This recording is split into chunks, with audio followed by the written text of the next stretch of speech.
canzoni non si scrivono, ma nascono da sé. Sono le cose che succedono ogni giorno intorno a noi. Le canzoni basta coglierle, ce n'è una anche per te, che fai più fatica a vivere e non sorridi mai. Le canzoni sono zingare e rubano poesie, sono inganni come pillole della felicità. Le canzoni non guariscono amori e malattie,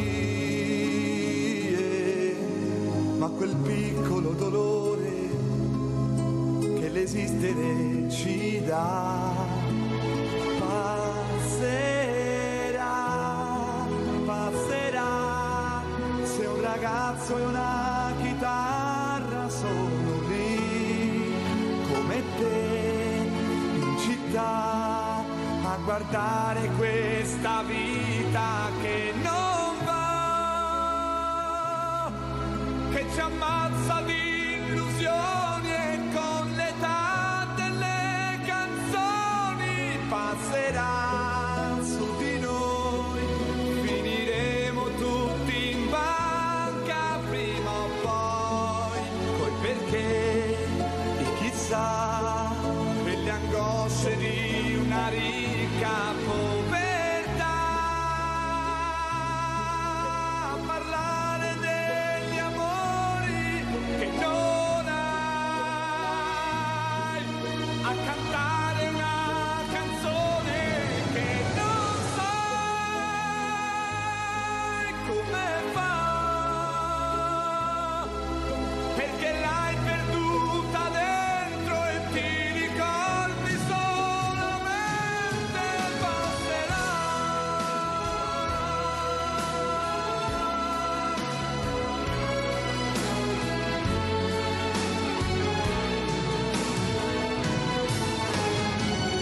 In un mondo di automobili e di gran velocità, perché arriva sempre ultimo e per chi si dice addio, per chi sbatte negli ostacoli della diversità. Le canzoni sono lucciole che cantano nel buio, passerà prima o poi questo piccolo dolore che c'è in te, che c'è in me, che c'è in noi, e ci fa sentire come marinai in balia del vento e della nostalgia, a cantare una canzone che non sai come fa, ma quel piccolo dolore, che sia odio, che sia amore, passerà, passerà, passerà, anche se farai soltanto la la la, passerà, passerà, e a qualcosa una canzone servirà. Se il tuo piccolo dolore, che sia odio, che sia amore, passerà.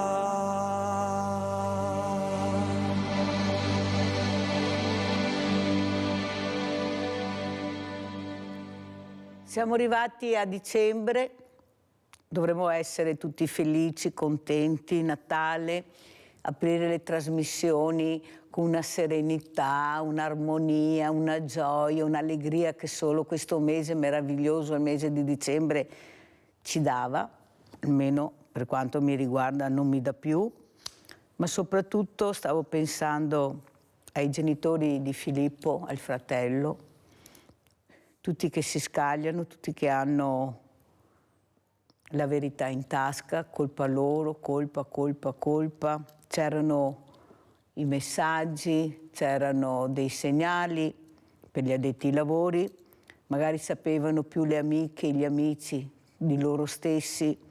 Io veramente ieri ho provato una pietà incredibile nel vedere questi due genitori, il fratello.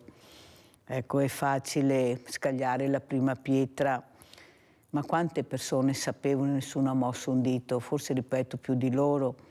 Passerà, forse passerà, ma sarà un dolore tremendo, un dolore talmente grande che segnerà per sempre la loro vita e la sola esistenza. Però io non sento parlare di questo fratello con le spalle al muro, nessuno lo nomina, chi se ne frega. Pensate cosa proverà? Avete sentito Crepete che consiglia a questo ragazzo di andare via da là, se no lo massacreranno, la gomitata al bar, lo sguardo. Quando io dico che questi ragazzi basta un battito di ciglia per capire chi hanno di fronte, sono veramente temi importanti, ma perché non teniamo in considerazione questi ragazzi? Io sento continuamente a parlare tutti i grandi, gli adulti, i soloni, ma perché non sentiamo cosa dicono i ragazzi e facciamo parlare i ragazzi? Ma li sentite voi? Poco dibattiti, sempre tra di loro, sempre i soliti, tutti che sanno, tutti che dicono e alla fine loro sono sempre all'angolo perché non li ascoltiamo. Ne parleremo questa mattina con due ospiti graditissimi. Abbiamo in presenza l'avvocato Alessandro Bortoluzzi, consigliere comunale a Conegliano, gruppo misto. Grazie avvocato di essere qui. Abbiamo collegato da Fonte Alto Don Paolo Magoga, presidente Fondazione Opera Montegrappa. Grazie veramente Don Magoga, anche lei di essere qui con noi. Ecco, mi piace Don Magoga perché lui ha sempre il sorriso, ha questo sorriso bello, pulito, tranquillo, che ti apre veramente il cuore. Allora inizierei proprio da lei, Don Magoga.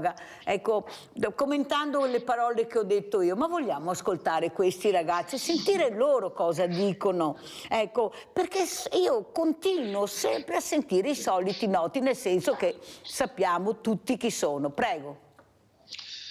Beh, grazie di questa occasione e anche complimenti per il suo intervento che vedo sempre e colgo come dire, pulito, nel senso di non puntare il dito e di imparare quasi a fare un passo indietro.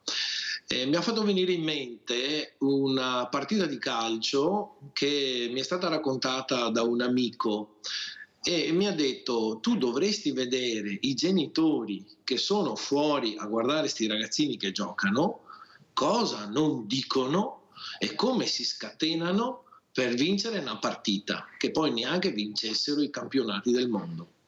Allora io dico, questi ragazzi che poi 1 su 1000, ecco, si macchia di un delitto efferato, ma cosa respirano?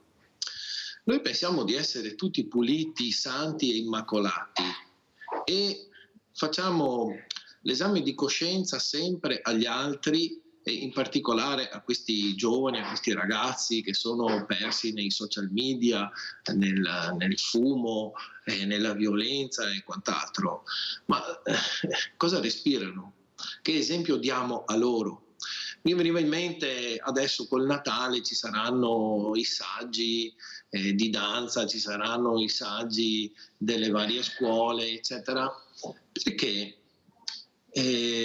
una partita, ecco, l'adulto si scatena come fossimo al Colosseo con i gladiatori e invece a un saggio si applaude, si gode, si sorride, si incentiva quel bello, ecco, forse perché siamo una società che deve vincere, che deve conquistare, che deve abbattere l'altro, invece di imparare la bellezza, imparare che insieme si può fare veramente qualcosa che apre il cuore, che commuove, che ti fa ben sperare. Ecco, io penso che, come dice lei, come adulti dovremmo fare un passo indietro e chiederci come ci stiamo comportando e se ci stiamo comportando bene con i nostri ragazzi.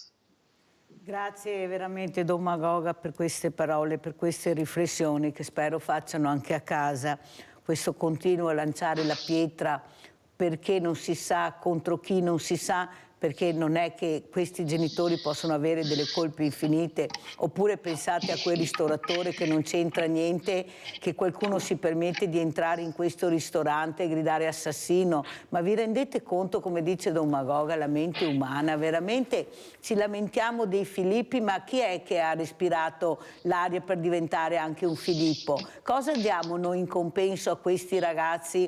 Ecco, soprattutto nell'ascolto. Io, Don Magoga, ho raccontato sono stati invitati in 2 istituti superiori a Treviso e una studentessa che ha parlato per ultima, ha detto ai docenti: dovete ascoltarci di più, ognuno ha i suoi problemi, la sua testa, e sono stata l'unica ad applaudirla, naturalmente con uno sguardo terribile della preside, ma non me ne può fregare di meno perché approvavo. Io capisco che tu fai una tavola rotonda addetta ai lavori, ma dopo lascia parlare anche i ragazzi, perché se non li ascoltiamo neanche nella seconda parte questi ragazzi, ma diamo loro 10 minuti di ascolto su 4 ore, capite bene che non andiamo da nessuna parte. Avvocato Bortoluzzi, come commenta? Prego.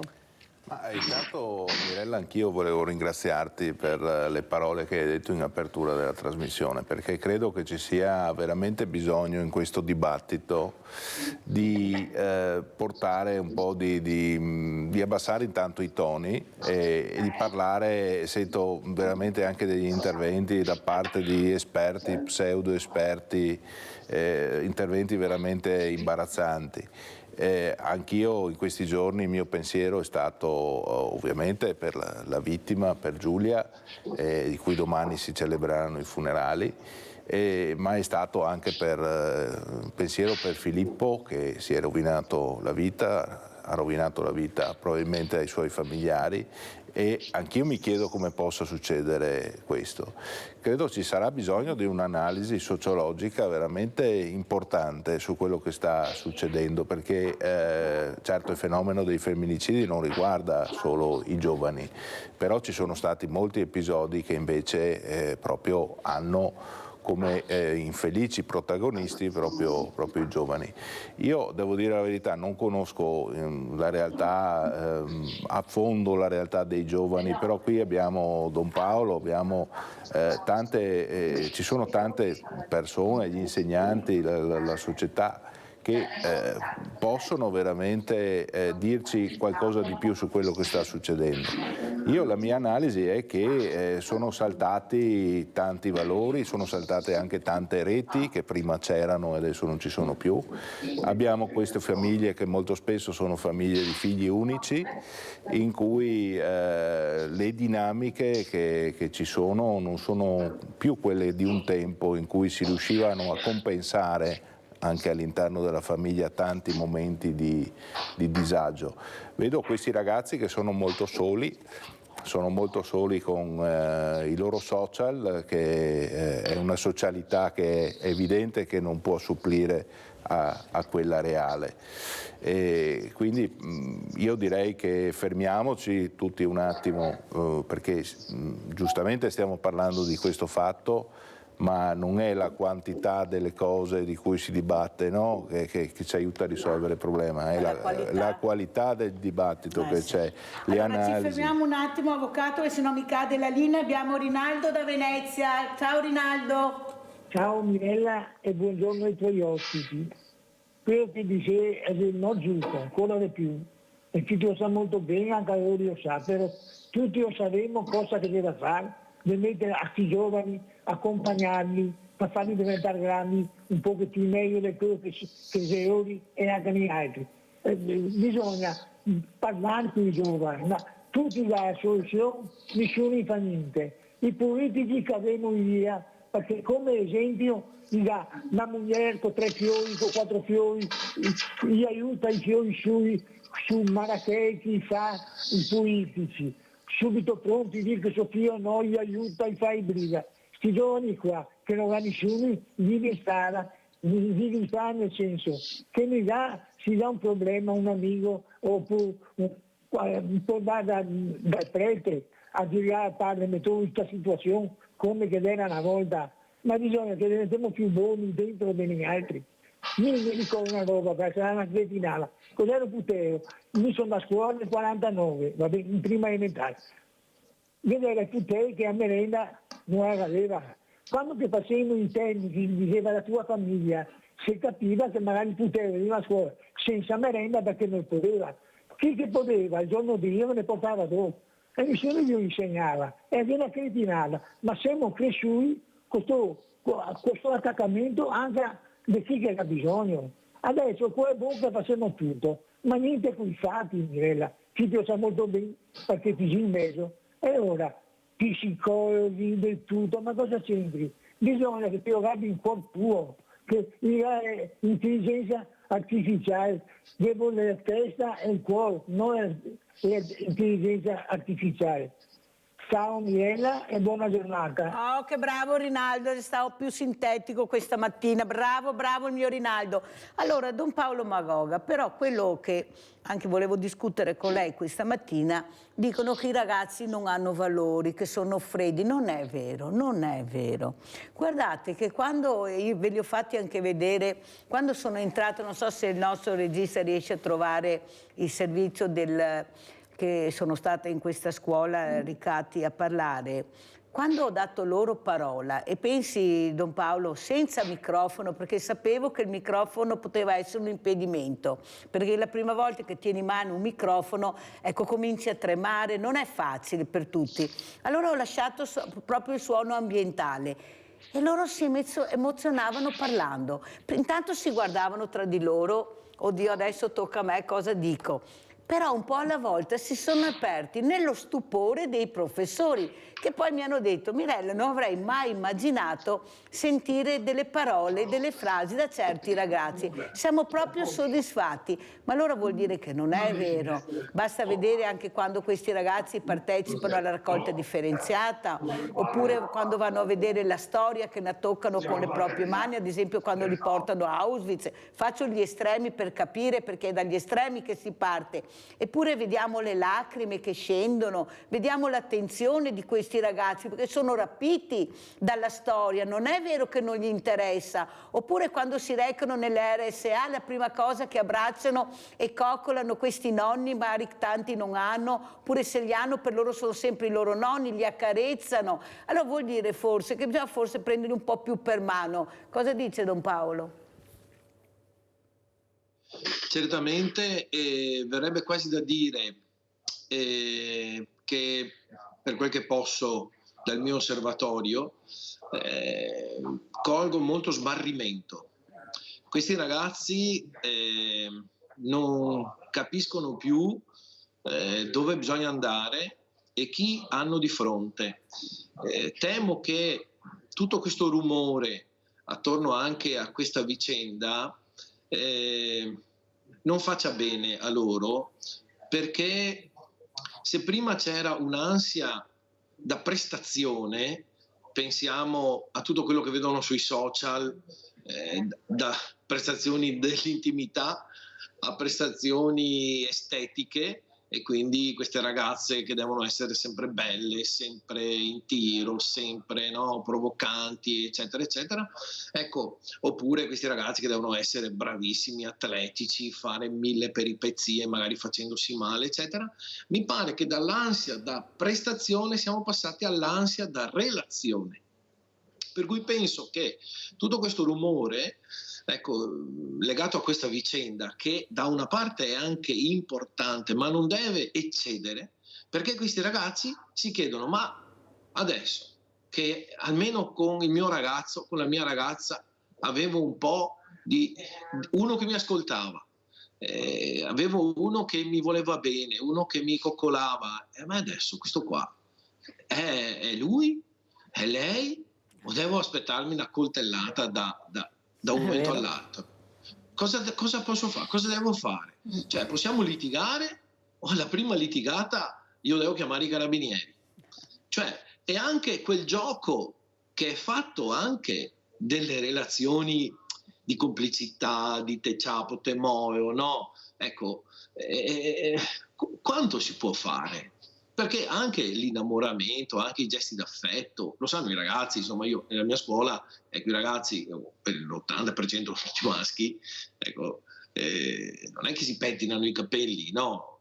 Come si direbbe in lingua, moltoni, no? E quindi anche la gestualità del corpo, questa fisicità, ecco, non possiamo castrarla, perché altrimenti non sappiamo più chi siamo, E quindi la necessità che questi ragazzi trovino, come diceva lei, dei luoghi in cui poter esprimersi, dialogare, raccontarsi, senza paura, anche di litigare, anche di riappacificarsi. Ecco, sapendo che, e termino, che un conto è l'aggressività che serve, che è di natura, perché la vita bisogna anche aggredirla, e un conto è la violenza, quando cioè l'aggressività non la sai più gestire e vai oltre, e quindi manchi di rispetto, ferisci, uccidi, eccetera, eccetera. Abbiamo Gianfranco Valeri da Cessalto, vai Gianfranco. Sì, buongiorno signora Mirella. Buongiorno ai suoi ospiti. Signora Mirella, io so che poi ha ospite il nostro parroco Don Mauro. Purtroppo io per impegni personali non posso vedere la trasmissione, e allora volevo testimoniare proprio a favore di Don Mauro, che è un grande parroco. L'oratorio è sempre aperto, la chiesa è sempre aperta, è sempre presente, ti dà sempre una parola di conforto sia noi anziani che ai giovani. È un grande parroco. Ecco, volevo solo salutarlo e tanti auguri a lei e a tutta quanta la redazione. Buongiorno, grazie e buon lavoro. Grazie Gianfranco. Pensate, Gianfranco si è sentito quasi in dovere di salutare Don Paolo Magoga, non riesco a vedere tutta la trasmissione, ma un saluto glielo devo fare. Ecco, questi sono i valori, anche il valore dell'istituzione. Avvocato, io ho avuto dei genitori, specialmente una mamma ultimamente, la scorsa settimana, che ha perso il figlio in un incidente stradale, ucciso in maniera veramente brutale. E quello che mi ha colpito, avvocato, è che lei sentiva e sente ancora adesso la mancanza delle istituzioni, perché il cittadino, la persona, è molto vicina alle istituzioni, le sente, tanto è vero che quando si vede un politico la maggior parte di noi, io no di sicuro, ma la maggior parte di noi si inchina, è come arrivasse il Dio in terra, nel vero, anche se non nominare il nome di Dio Ivano, ma stamattina Don Magoga lo devo, perché è così, sveglia Veneti, speriamo che qualcuno si svegli. Però le istituzioni sono importanti, lei non chiede soldi, non chiede niente, ma una telefonata, un saluto. E io gliel'ho detto sia al questore che all'onorevole Aliprandi, che avevo ospite, e devo dire la verità che mi hanno assicurato, anzi l'onorevole Aliprandi ha chiamato subito, devo dire la verità, appena terminata la trasmissione, per far capire che sono importanti le istituzioni per i cittadini, sono fondamentali, tanto è vero che votano, che poi diventano istituzioni. Ma perché la politica è così lontana? Ecco, le istituzioni, a parte casi eclatanti, ma sì, ci sono stati tantissimi femminicidi, ma doveva morire Giulia per capire che l'istituzione deve battere un colpo? Deve capire soprattutto la scuola, ecco, questi ragazzi che sono scesi in piazza in una maniera incredibile di numeri, neppure gli organizzatori pensavano, perché abbiamo dato loro, Giulia con sua sorella Elena, ha dato il là, ha detto dovete muovervi, e sono i giovani che hanno fatto questo, sono loro che hanno mosso questo mondo di persone che è sceso nelle piazze proprio a sostegno di questa famiglia Cecchettin distrutta, ma sono convinta anche di Turetta. Prego, avvocato. Sai Mirella, le istituzioni ci sono, però non sono credibili, c'è poco da fare. Quando dicevo prima che vengono a mancare tutta una serie di reti, questa per esempio è una di quelle reti che è il rapporto con le istituzioni in cui è venuto a mancare completamente, quindi quando uno poi si trova ad affrontare questi momenti delicati non trova conforto, ne trova sempre di meno, una di queste reti che ancora resiste, anche se è chiaramente in difficoltà, è la rete delle parrocchie, la rete che, insomma, con cui tutti noi siamo cresciuti, no? È stato un momento importante della nostra crescita, al di là del fatto che poi uno sia credente o meno, però è stato una parte della società importante. Era anche quello un luogo in cui si riuscivano a compensare alcuni magari momenti anche personali di difficoltà. Quindi io non mi meraviglio che magari le persone che si trovano ad attraversare questi momenti difficilissimi si sentano a loro volta anche sole, no? E quindi non supportate. Bisognerà stare molto vicini, per esempio, a queste famiglie che sono state coinvolte da questi ultimi fatti di cronaca. E bisogna starci vicino, ma come dicevo prima non sarà la trasmissione in più, la trasmissione in meno a cui sarai invitato, ma sarà poi una quotidianità in cui tutti i giorni ti dovrai confrontare con le altre persone. Bisogna avvicinarsi, come diceva anche Don Paolo, con un po' facendo un passo indietro rispetto a questo, e un passo, forse qualche passo in avanti effettivamente, per stare, come dicevi tu Mirella, più vicini ai giovani. Io vedo, è chiaro che anche questi fatti poi derivano da una complessità del vivere quotidiano, ma derivano anche da molta solitudine, perché quando sei solo, quando non parli dei tuoi problemi, quando non riesci a parlare dei tuoi problemi e non trovi nessuno che ti ascolta, quei problemi che hai diventano dei mostri nella tua testa e quindi poi vieni sopraffatto inevitabilmente. Forse è quello che è successo a Filippo. Non credo che abbia ricevuto una educazione pessima Filippo, non ho elementi per dirlo, ma non mi sembra quello il problema. Credo che purtroppo sia stato lasciato solo nel momento della difficoltà. Infatti il drammatico è pensare che queste cose possano succedere forse in tutte quante le famiglie, motivo per cui bisogna evitare anche il giudizio. È vero, avvocato, però è anche vero che qualche politico, specialmente quando rappresenta un'istituzione a livello anche mediatico, che ci mette la faccia, che si esprime, dovrebbe avere un po' di etica, dovrebbe capire che in quel momento non è al bar e non è a casa sua che può dire tutto quello che vuole, perché tu in quel momento rappresenti l'istituzione. Come faccio io a sentire questi personaggi che si dichiarano politici, che guardano la maglietta che ha Elena invece di guardare e sentire quello che dice Elena, oppure per una certa visibilità, perché ricordiamoci, ve lo dico io, che molti sono in campagna elettorale, perché il prossimo anno andremo a votare, però stanno già cercando di guadagnare voti, cavalcando quell'angoscia, quella disperazione, quel dolore, quel momento tragico, pur di prendere voti per essere visibile. Questo è inaccettabile a mio avviso.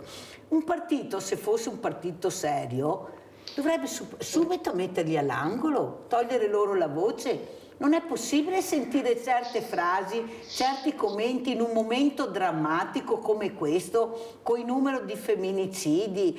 Sì, ma ci sono in tutta Europa. Non me ne può fregare di meno, io vivo il mio territorio, io vivo la mia realtà. E non posso sentire Don Paolo che l'anziano ha paura di uscire alle 17 del pomeriggio, alle 5, perché ha paura del diverso, del drogato, perché ormai hanno fatto un minestrone, perché questi sono gli esempi che abbiamo, e qualcuno cavalca questa disperazione, questa angoscia, sperando di portare a casa qualche voto, perché questo è, svegliatevi, questo è. Don Paolo?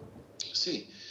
Onestamente devo dire che è difficile darle torto, soprattutto quando si trascurano alcune istituzioni importanti. L'avvocato Bortoluzzi parlava della parrocchia e anche l'ospite che ha telefonato. Ecco, io penso che sia ormai una delle istituzioni più povere che abbiamo, ahimè, parlo da preso in causa. Altre istituzioni forti invece che non devono impoverirsi sono la scuola, innanzitutto, e lo sport. Io credo che il tempo che i ragazzi stanno a scuola, sia per quantità, ma potremmo anche dire per qualità, secondo me non lo vivono neanche a casa, che è l'altro ambito di comunità, verrebbe da dire. E quindi se una politica aiuta le scuole a far sì che questi ragazzi, che passano non solo tanto tempo, ma un tempo ordinato, scandito, dove si impara anche il rispetto del più grande, l'insegnante, del compagno, dove si impara a fare qualcosa e quindi a diventare uomini, perché si entra bambini e si esce uomini. Ora, la scuola deve essere al centro di una politica che vuole una nuova società o che vuole arginare determinate devianze sociali.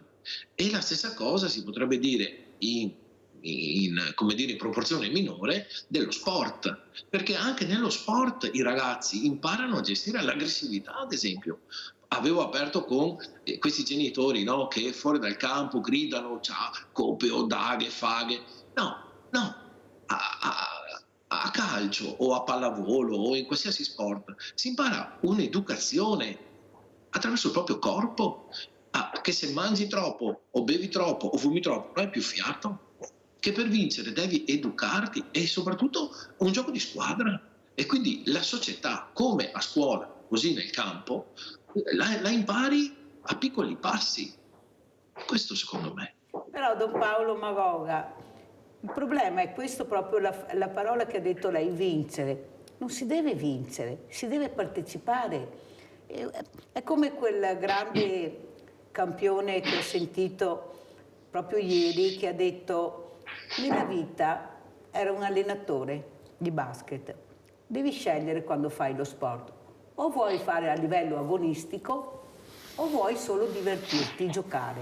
Devi scegliere. Se lo fai in maniera agonistica prendi un percorso, se lo fai per divertirti, per giocare, per star bene è un'altra cosa. Devi scegliere, non puoi vincere sempre. Ecco, il genitore non può pensare di vincere, il genitore deve pensare che suo figlio partecipa a una competizione. Ecco, e lui deve partecipare con suo figlio. Quante volte abbiamo sentito i ragazzi che hanno detto ai loro genitori: va a casa, fammi il piacere, vai a casa, vai via. Perché è vero. Questo dicono i ragazzi quando vedono il comportamento di certi genitori. Allora c'è qualcosa, vuol dire che questo ragazzo ha capito che questo genitore si sta comportando in maniera scorretta e lo sta mettendo all'angolo, lo mette in imbarazzo, e lui non vuole sentirsi in imbarazzo. Bortoluzzi. Sì, l'aspetto dello sport, dell'agonismo, anche qui molti problemi per chi si occupa di questi settori, perché ha a che fare con questi genitori che proiettano tutto quanto sui figli, troppo, evidentemente, proiettano troppo. Ripongono nei figli magari delle aspettative eccessive, ma magari anche ripongono sui figli magari una voglia di rivalsa per alcune cose che non sono riusciti a fare, e quindi mettiamo troppa pressione a questi ragazzi, e quando uno è troppo sotto pressione poi alla fine magari è il rischio che non ci prova più, perché vede davanti un ostacolo troppo grande. Glielo stiamo alzando molto questo ostacolo, perché a scuola bisogna eccellere, nello sport bisogna eccellere. Devi fare la scuola che decido io, non quella che decidi tu, ancora adesso, non tutti, perché ce ne sono anche di bravi genitori, certo, diciamo la verità. Certo. Però noi andiamo a vedere e a cercare quelli non bravi, vero, certo, avvocato? No, ma bisogna mettere in evidenza questo cosa non funziona su questo rapporto tra genitori e figli. Io sì, vedo che se penso alla mia esperienza quando sono cresciuto, è perché c'era l'entusiasmo di fare, si vedeva il futuro in maniera positiva e tu ci provavi, quindi magari quante volte adesso, tornando indietro, credo tutti noi, no? Pensiamo, magari se quella volta ci provavo di più, provavo a fare anche questo, magari si sbagliava, però è provando che poi alla fine si cresce. Questi ragazzi poi alla fine, messi di fronte a questi confronti, si chiudono in loro stessi, c'è poco da fare. Proviamo invece a fare adesso cosa? La pubblicità.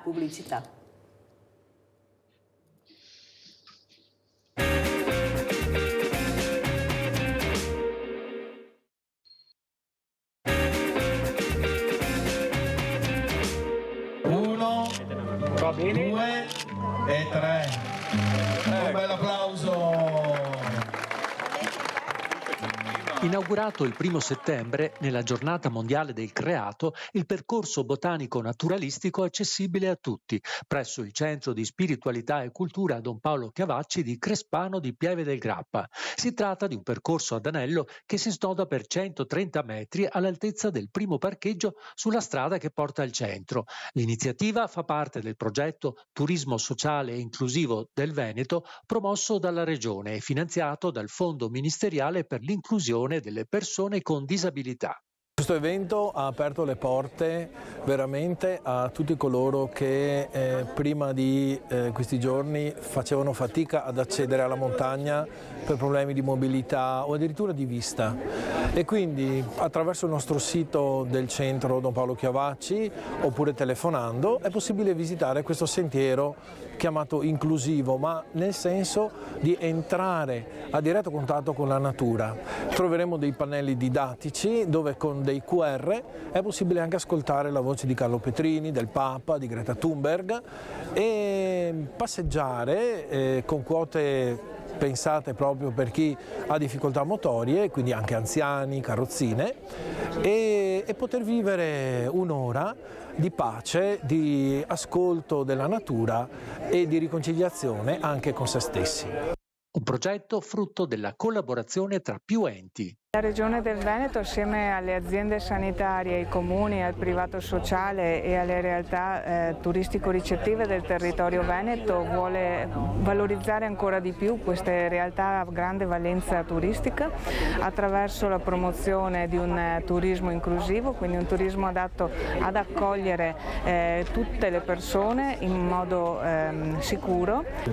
Il turismo fa parte di uno dei tasselli del progetto di vita a cui teniamo moltissimo nella costruzione proprio del futuro, anzi del presente del disabile, per creare una vita normale il più possibile uguale a chi non ha la disabilità. Sì, abbiamo la fortuna di vivere in un territorio, il nostro distretto di Asolo e Montebelluna, che ha avuto la capacità negli anni di costruire una vera rete tra gli enti gestori, gli enti locali, le famiglie, il volontariato e i servizi dell'ULSS, quindi siamo orientati a sviluppare sempre più progetti di vita personalizzati in modo da dare a ogni disabile l'opportunità di sviluppare al meglio le proprie attitudini e avere sempre più esperienze di vita indipendente.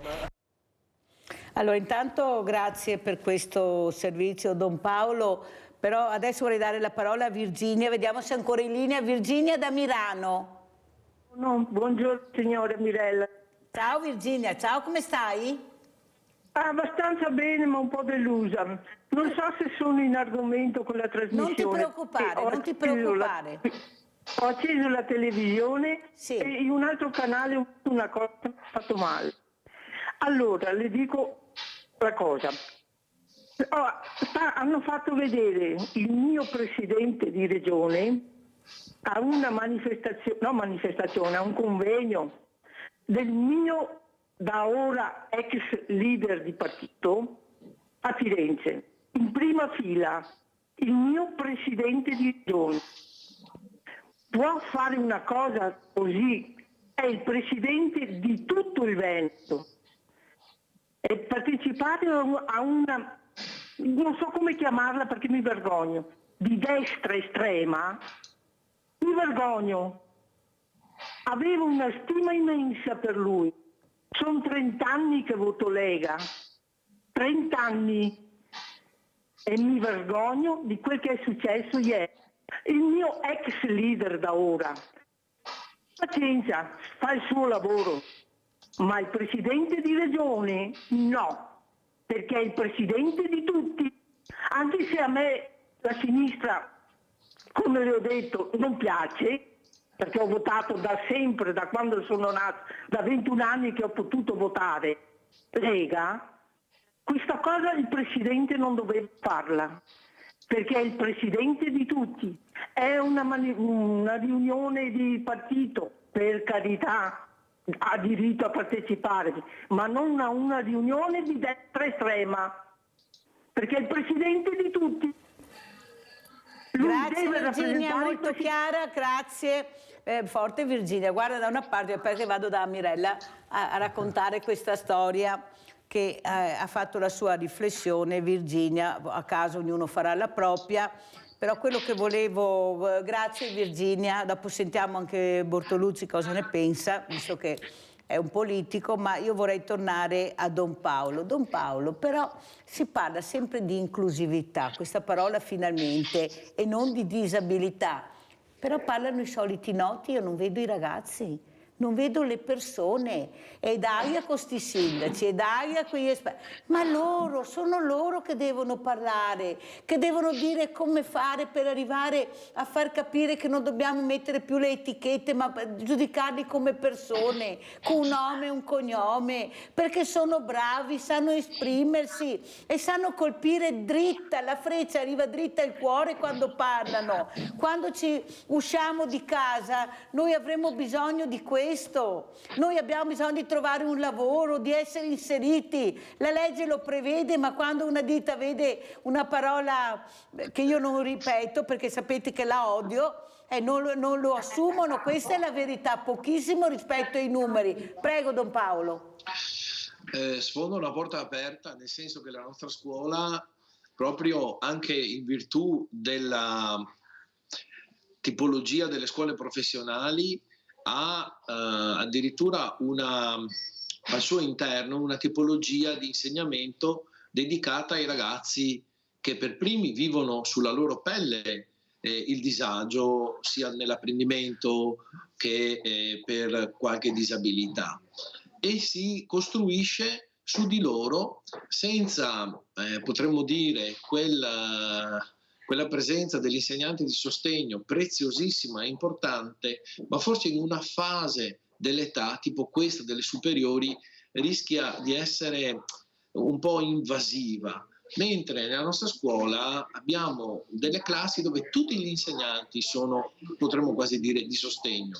Sono classi a un numero ridotto e se uno deve usare la calcolatrice, tutti possono usare la calcolatrice. Se uno ha un tema facilitato, tutti hanno il tema facilitato, e questo fa sì che non ci sia una discriminazione, non ci sia una sorta di tu poverino devi avere questo perché noi invece siamo diversi da te e tu da noi. Ecco, e questo cosa fa? Che in una piccola classe uno può essere il più bravo della classe, cioè può dire anche lui finalmente anch'io ho preso il voto più alto. Questo non per dare chissà quale medaglia, ma per dire nella tua diversità anche tu sei importante, sei prezioso.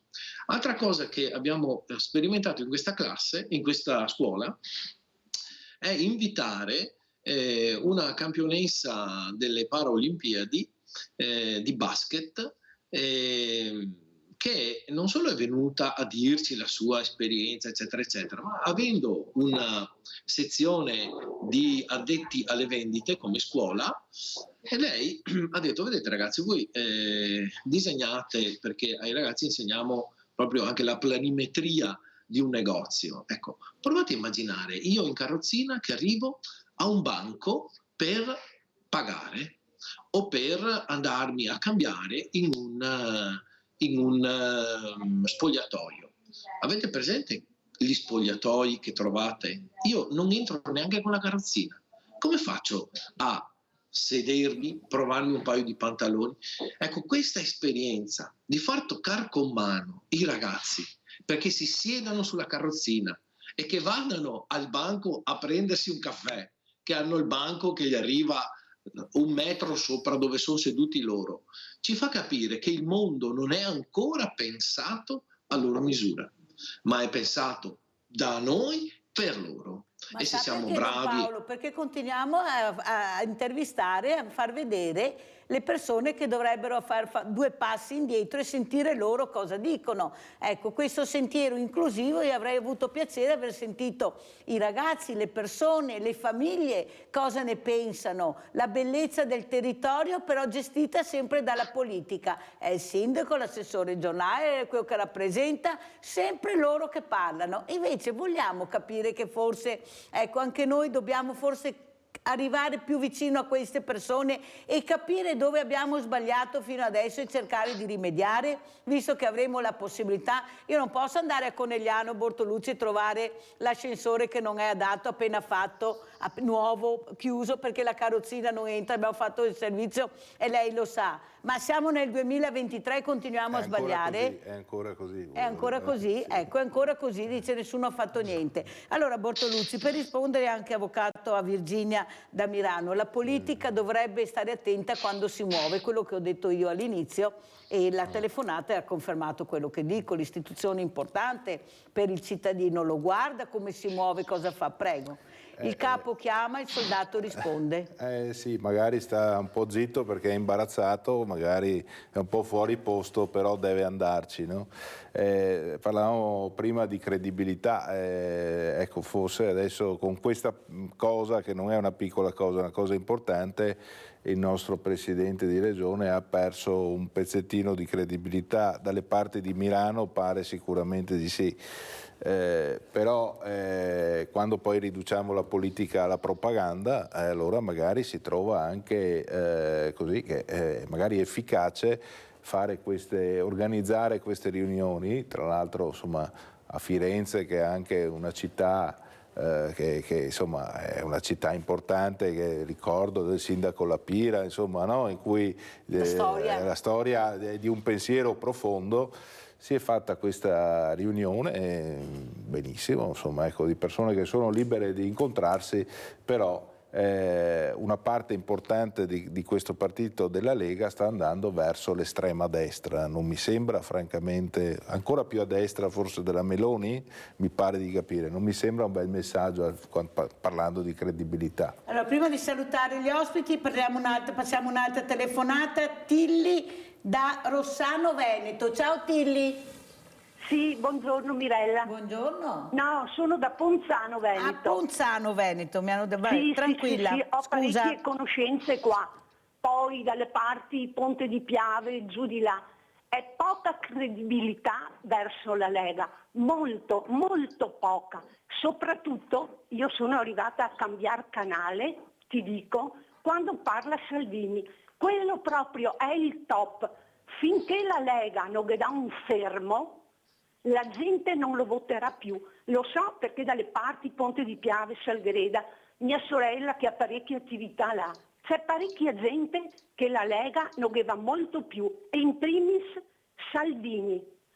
È proprio estremista, sta attaccato al governo, secondo quello che vedo che un po' cerco di guardare visto che ho tempo, ma se potesse gli daria proprio uno strattone per mandare giù tutto, però sa perfettamente che se fa questo passo qua è difficile che poi venga rieletto, perché è astuto, ma la gente lo percepisce, lo capisce, per cui la Lega è parecchi anni che non la voto più, non vado neanche a votare, non sono più andata neanche a votare. Tra i due è molto più seria la Meloni, anche se giustamente non l'ho votata, ma Salvini proprio cambia canale quando parla. Deve fare una cosa con quello, perché è proprio si è gonfiato, anche di figura, è più largo che alto. Andasse a lavorare. Abbiamo sentito le riflessioni di Tilly da Ponzano Veneto, sì. Purtroppo devo chiudere Tilly perché devo salutare gli ospiti e ho forato come tutte le mattine naturalmente, però è così, la trasmissione è così e io sono orgogliosa della mia trasmissione e di tutta questa grande famiglia. Allora Don Paolo, come ci saluta Don Paolo Magoga? Che più che parlare di ragazzi in difficoltà o persone in difficoltà dobbiamo fare qualcosa per loro. Bravissimo Don Paolo, grazie. Salutiamo Don Paolo Magoga, Presidente Fondazione Opera Montegrappa. Le manderò una mail per un invito, perché ho deciso che le associazioni si incontrano, si devono conoscere, stringersi la mano, sapere chi è nel territorio, perché qua siamo in tanti ma ancora non ci conosciamo. Perciò io ho deciso di partire, ho fatto questa serata, farò Villa Margherita inclusiva proprio per conoscerci, e manderò anche lei per una stretta di mano con le altre associazioni, quelle naturalmente che parteciperanno. Grazie Don Paolo Magoga, veramente grazie. Avvocato Bortoluzzi, come ci saluta? Ma con la parola del giorno, dai, è credibilità, perché è inutile parlare anche con i giovani, se non si è credibili forse no. Anche meno giovani ha sentito la telefonata. Certo. Cosa ne pensa della telefonata di Tilli da Ponzano Veneto? Bah, insomma mi trovo d'accordo, perché credo che anche tanti che votano la Lega, se poi gli chiedi, dici sì vabbè, ma a Salvini gli daresti da amministrare, no? La tua piccola azienda, la piccola grande azienda, ti dicono ma dei no, lo voto, ma allora torniamo alla credibilità, no? Che credibilità hanno questi leader politici se poi questo è quello che si sente in giro, no? Va bene per acchiappare i voti, ma non per risolvere i problemi. Allora. Grazie anche all'avvocato Alessandro Bortoluzzi, consigliere comunale di Cornigliano, gruppo misto. Grazie, pubblicità.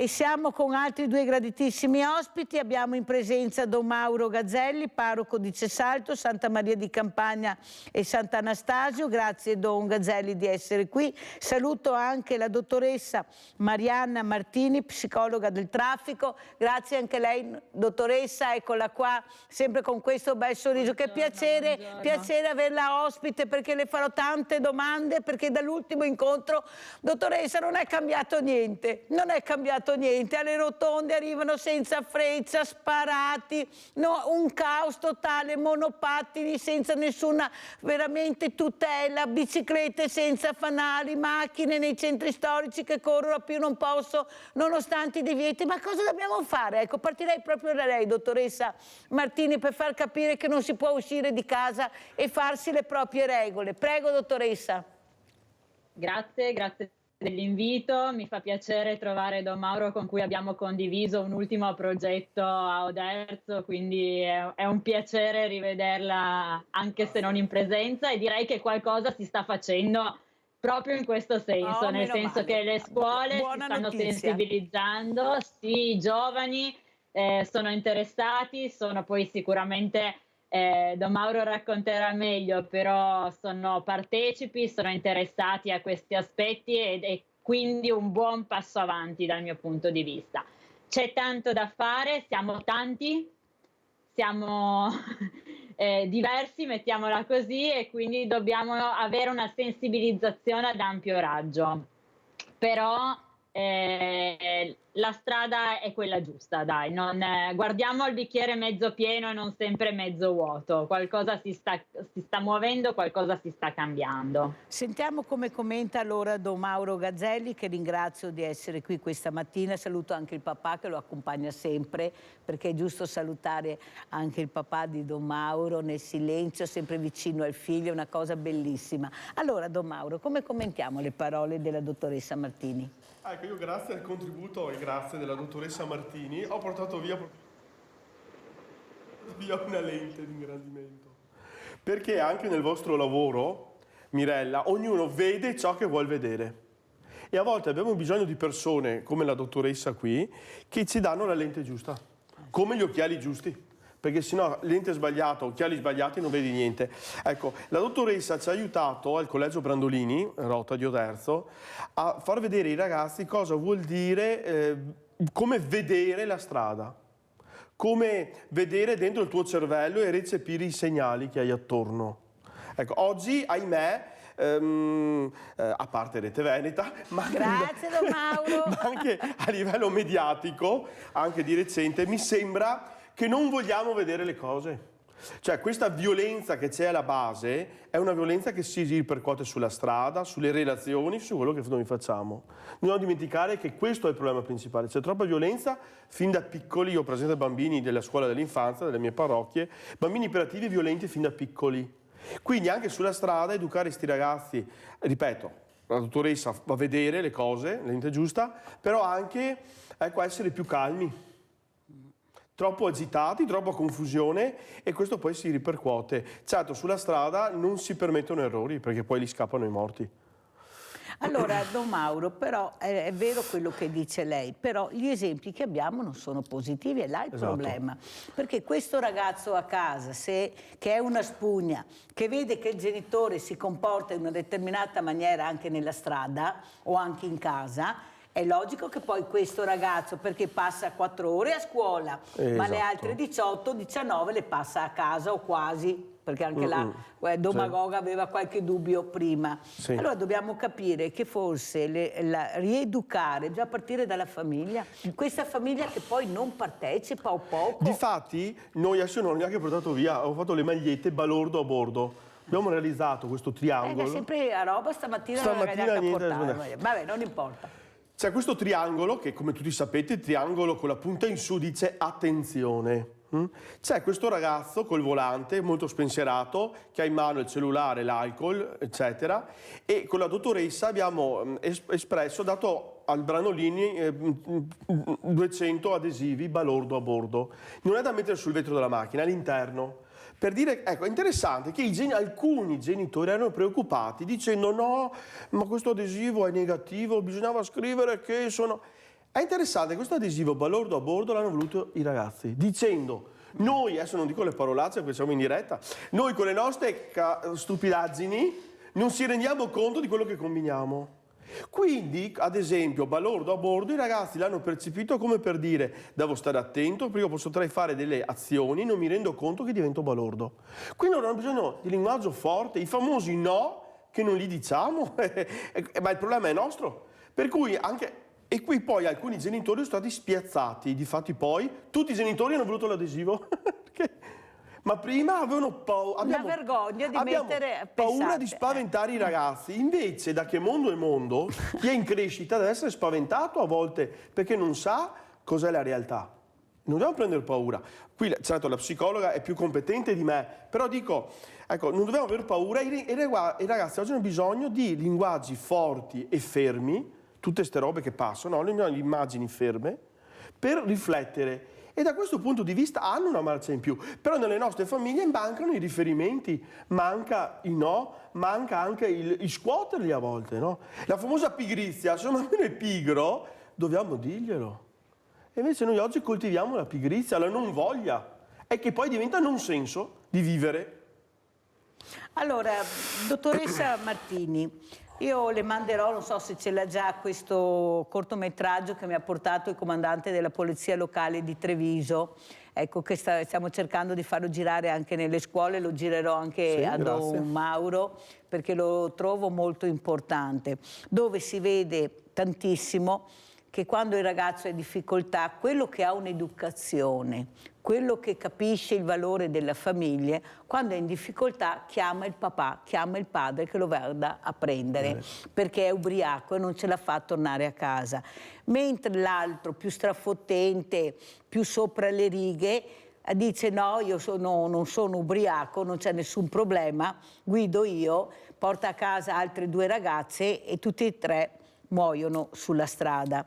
Ecco, allora il valore della famiglia è anche quello di iniziare a capire che forse anche l'alcol, la droga, lo spinello, che il genitore sa benissimo che il figlio lo usa, lo sa benissimo, non possono venirmi a dire che non sanno che il figlio si fa lo spinello, li vedo io la prima volta, come fai a non vedere tu genitore? Ecco, anche questo, la tolleranza in certe situazioni, questa paghetta, questi soldi dove vanno? Uno spritz costa 4 euro, 4 o 5 euro uno spritz e vi posso assicurare che li bevono. Un drink in discoteca costa 10 euro. 10 euro, li mettiamo anche il taxi che li porta a casa a spese nostre? No, perché veramente, dottoressa, qui veramente ho molto dubbi su quelle che sono le risposte negative invece che positive che arrivano. Ubriacati pure che poi ti portiamo a casa col taxi pagato da noi. No, se vuoi il taxi te lo paghi, o se lo paga la discoteca io ti do un altro messaggio, ad esempio perché non si fa 0 alcol nel sangue quando guidi. Lo fanno in tutta Europa o quasi, perché noi non lo facciamo. Prego, dottoressa. Ha toccato un tasto importante, che è quello della famiglia, o meglio, assenza è brutto, però di questo essere sempre di corsa che non ci permette di fermarci. Proprio questa settimana ero sempre in provincia di Treviso in una scuola per un incontro sul benessere digitale, quindi ci spostiamo un attimo di ambito, ma un bambino, perché era in prima media, mi ha detto: io sono bullizzato da tempo, ma non lo dico ai miei genitori per non dargli un dispiacere in più, per non dargli un peso in più. Poveretto. Non so. Ecco, questo credo che ci dia un po' una fotografia proprio di quello che ha portato lei. Questa famiglia che cerca di essere presente è estremamente complesso, difficile, perché viviamo in un mondo veloce, sempre di corsa, e che però rischia di scivolare non tanto nel concreto, in quello che fa, perché ad esempio sono molti i genitori che trasportano i figli in discoteca, li vanno a riprendere anche ad orari scomodi, diciamo così, però forse pecchiamo un po' nel supporto, nel poter dire ci sono quando fai una cosa bella, ci sono quando fai una cosa brutta, quando sbagli, quando cadi. Quindi io partirei da questo più che altro. Abbiamo Cristina da Cittadella. Ciao Cristina. Ciao Mirella, mi sentite? Prego. Sì. Allora, tanto complimenti per la trasmissione. Grazie. Io volevo dire che l'argomento è molto interessante, che come diceva anche il Don prima nella scuola è una cosa molto bella, che tutti sono ragazzi uguali, che chi ha difficoltà può usare la calcolatrice ed è giusto non fare queste disuguaglianze insomma nelle classi, perché è bello insomma che tutti possano essere aiutati e aiutarsi tra di loro, e questo dovrebbe essere un po' una cosa comune un po' in tutte le scuole, soprattutto alle medie, che questo invece non succede.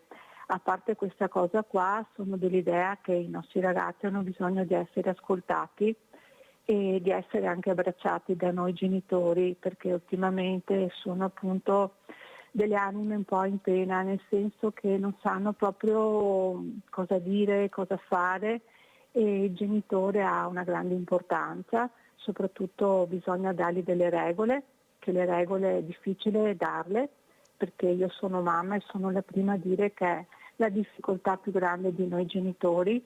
Io poi sono anche un'educatrice, perciò sono molto mamma regola, e questo però mancano le regole, manca anche sapere dire no e sapere dire sì, e questo secondo me lo si vede fin da piccoli, che li lasciano fare un po' tutto quello che vogliono, e questo secondo me è sbagliato, perché i bambini hanno anche bisogno di sapersi dire no e essere anche accolte, insomma, e spiegare anche perché non lo può fare, e questo è difficile, però è il compito di noi genitori, anche di chi educa, insomma. E se tornassimo un po' indietro, essere un po' più tranquilli ed essere meno di fretta, penso che anche i nostri ragazzi sarebbero molto più sereni, e abbracciamoli i ragazzi, facciamoli parlare, perché non hanno neanche modo di essere più ascoltati, sia nella scuola e anche in tante famiglie. E questo è molto triste. Non so voi cosa ne pensate, però io con le mie ragazze ci parlo tanto, e è difficile perché tante volte mi sento anch'io in difficoltà, però ho anche un marito insomma che mi aiuta e ci lavoriamo tanto su questo, e lo consiglio a tante famiglie, ad abbracciare i figli e guardarli anche negli occhi e dirgli anche bravo, se hai bisogno ci siamo.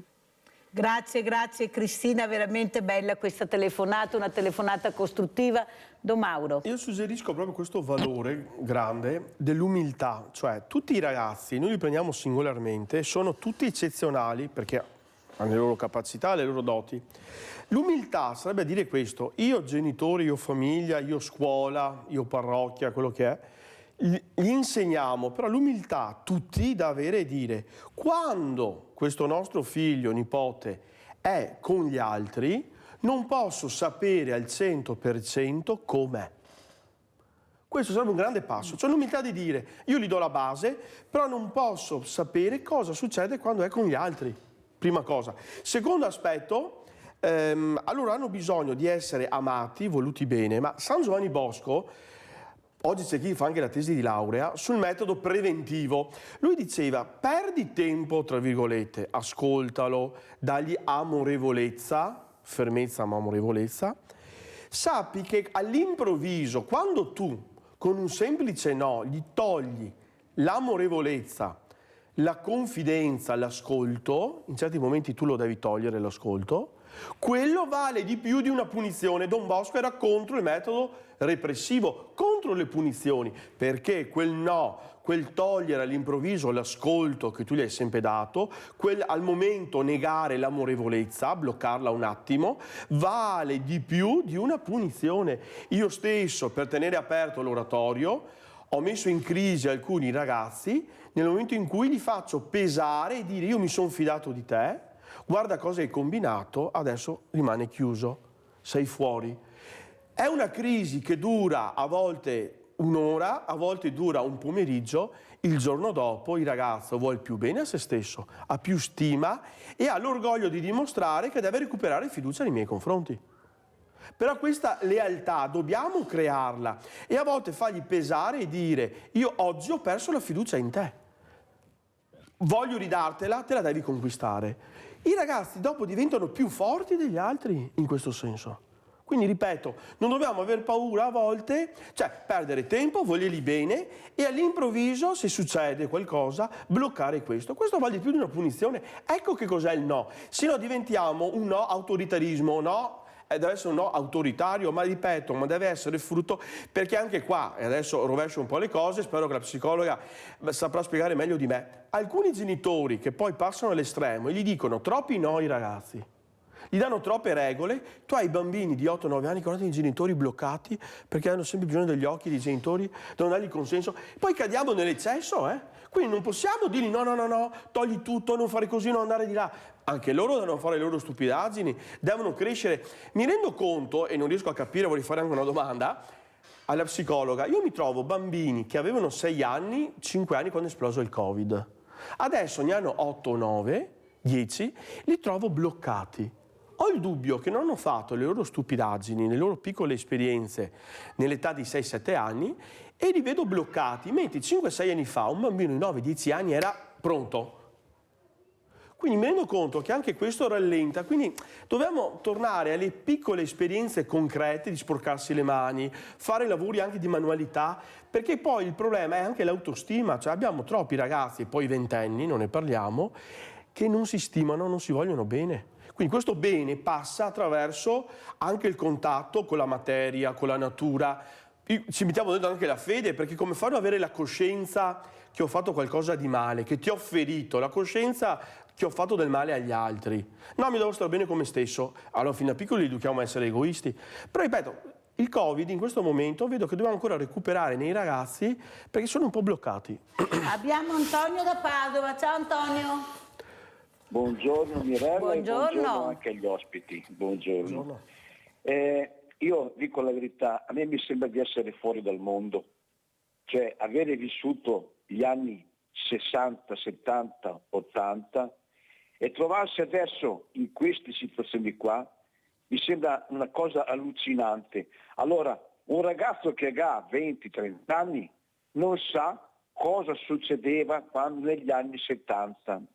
Io mi ricordo che negli anni 60-70 i programmi della televisione a mezzanotte l'una sparivano e si andava tutti a letto, non tutte quelle boiate che fanno adesso, che fanno vedere per televisione.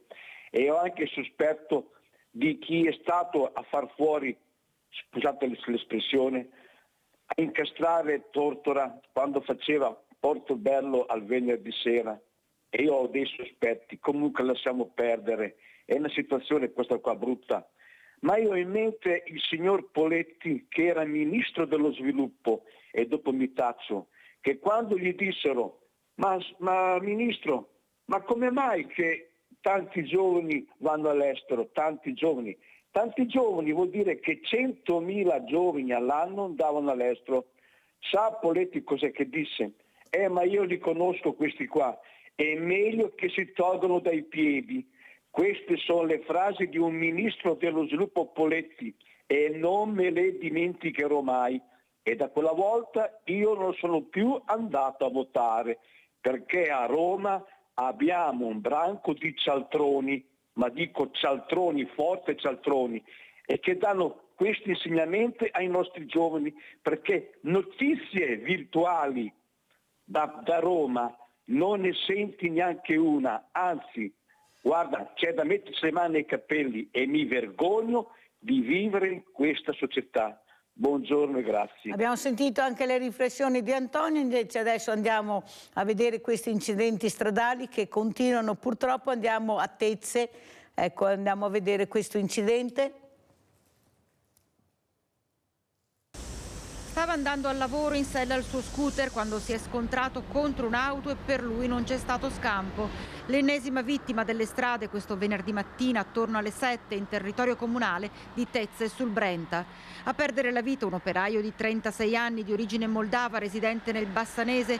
Stava procedendo lungo Viale Brenta sul ponte della Vittoria che collega Friola a Tezze in direzione est quando, per causa al vaglio dei carabinieri intervenuti per i rilievi, non si esclude l'asfalto bagnato dalla pioggia, ha impattato contro una BMW che proveniva dall'opposto senso di marcia, al cui volante si trovava un uomo che vive nel Padovano. Un urto tremendo. Il 36enne è stato sbalzato dal motociclo, è piombato sull'asfalto andando a sbattere violentemente il capo a terra sul cordolo del marciapiedi che fiancheggia la carreggiata. Inutile ogni tentativo da parte dei sanitari del SUEM 118 di rianimarlo. Non c'è stato nulla da fare.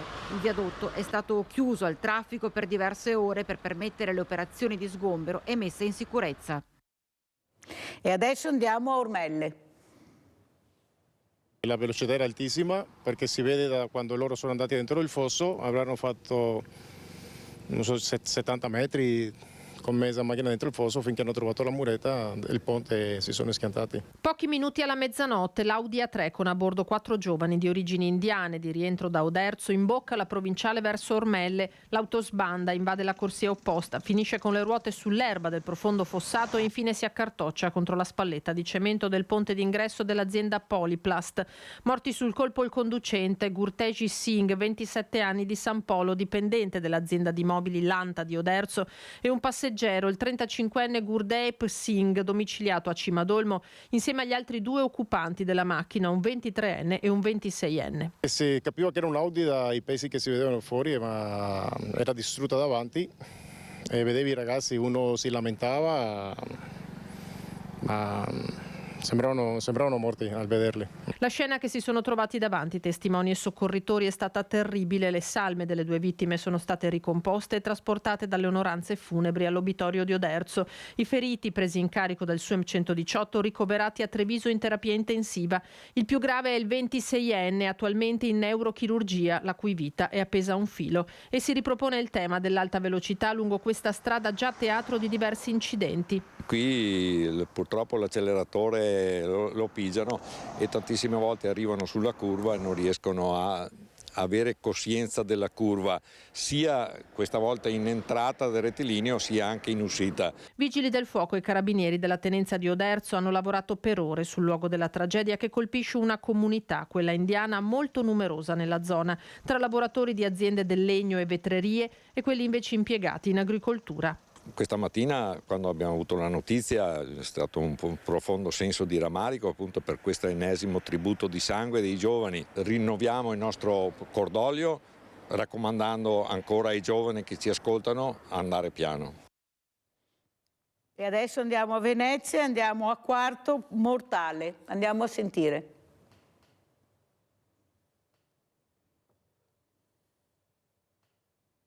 È di 3 persone ferite, di cui 2 anziani. Gravi il bilancio dell'incidente stradale che si è verificato in mattinata all'incrocio tra le vie San Giovanni Bosco, Cacornaro e Merlo, che ha visto coinvolti 3 veicoli. Siamo al confine tra i comuni di Bassano e Romano.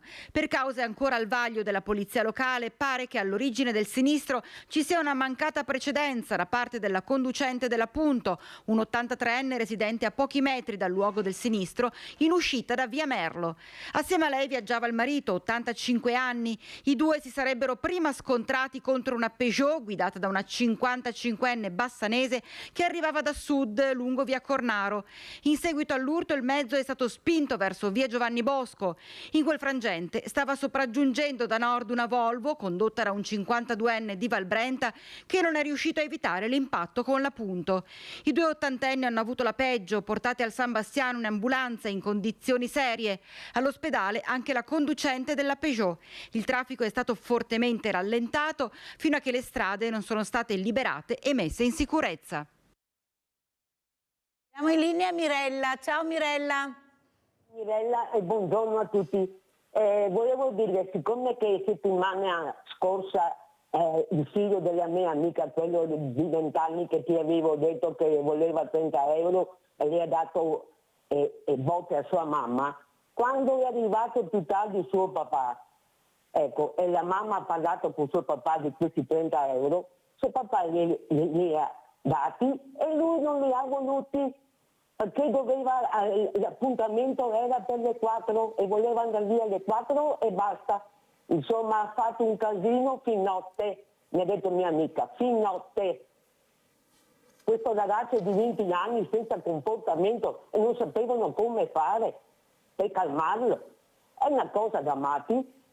E ci sono tanti ragazzi che vogliono tutto subito. I genitori potrebbero dire, dargli un po' insomma, di educazione anche a loro, perché non si può vivere così tutti i giorni, questi ragazzi che non hanno pazienza, vogliono tutto subito. Grazie Mirella, abbiamo sentito Mirella. le riflessioni, non tutti i ragazzi, non spariamo nel mucchio, ce ne sono tantissimi di bravi, sai Mirella, quelli non si notano, invece ce ne sono tanti, più degli altri, non fanno rumore. No, l'ultima l'hanno fatta però, li abbiamo visti che hanno il coraggio di scendere nelle piazze e di fare rumore. Allora, dottoressa Martini, io ho fatto vedere queste immagini, sono immagini forti di incidenti, però ne parliamo, ma ognuno esce la mattina e si fa le proprie regole e mette in pericolo non solo la propria vita, ma soprattutto quelle degli altri che non hanno la possibilità di difendersi. Perché sto cretino te spara, viene sparato su una rotonda oppure fa dei sorpassi azzardatissimi. Cioè, perché non c'è questa, a livello culturale, questa consapevolezza che bisogna veramente, quando ti metti alla guida, ma non solo della macchina, della bicicletta, del motorino, del monopattino, devi essere cosciente che sei su una strada. Prego. Qua va a mettere un po' insieme tutto quello che abbiamo detto finora, nel senso che noi possiamo educare i ragazzi pur non essendo un compito semplice, ma dobbiamo partire dal nostro di esempio, e che spesso appunto non è proprio ottimale. Noi puntiamo il dito contro i giovani perché in un certo senso è più comodo, però vediamo che non sono gli unici a causare o essere vittime di incidenti stradali in questo caso. Quindi dobbiamo educarli sì, con dei no che funzionano, quindi con dei no, con delle regole che sono spiegate, che sono capite prima di tutto, perché spesso quello che viene a mancare è la cultura della sicurezza stradale. Cosa vuol dire? Che noi mettiamo le cinture perché abbiamo paura della multa, rallentiamo all'autovelox perché abbiamo paura della multa, non facciamo un sorpasso non perché ne capiamo la pericolosità, ma perché abbiamo paura della multa. Ecco, questa non è la soluzione, perché con la paura, per quanto sia salvifica e quindi ci salvi letteralmente la pelle, non si va da nessuna parte. Dobbiamo avere il coraggio e la consapevolezza di tramutarla in cultura della sicurezza. Quindi lo faccio perché sono su una strada in un ambiente condiviso da altri, quindi ho l'autoconsapevolezza di aver messo in atto dei comportamenti che non sono pericolosi né per me né per chi mi sta attorno. E questo credo che sia un punto fondamentale. Poi potremo parlare di tanto, potremo parlare delle modalità di rinnovo, potremo parlare di un sacco di argomenti che vanno rivisti e sistemati. Però dottoressa, io ho avuto partiamo da qua. La sindaca di Casale, la quale ha messo un autovelox.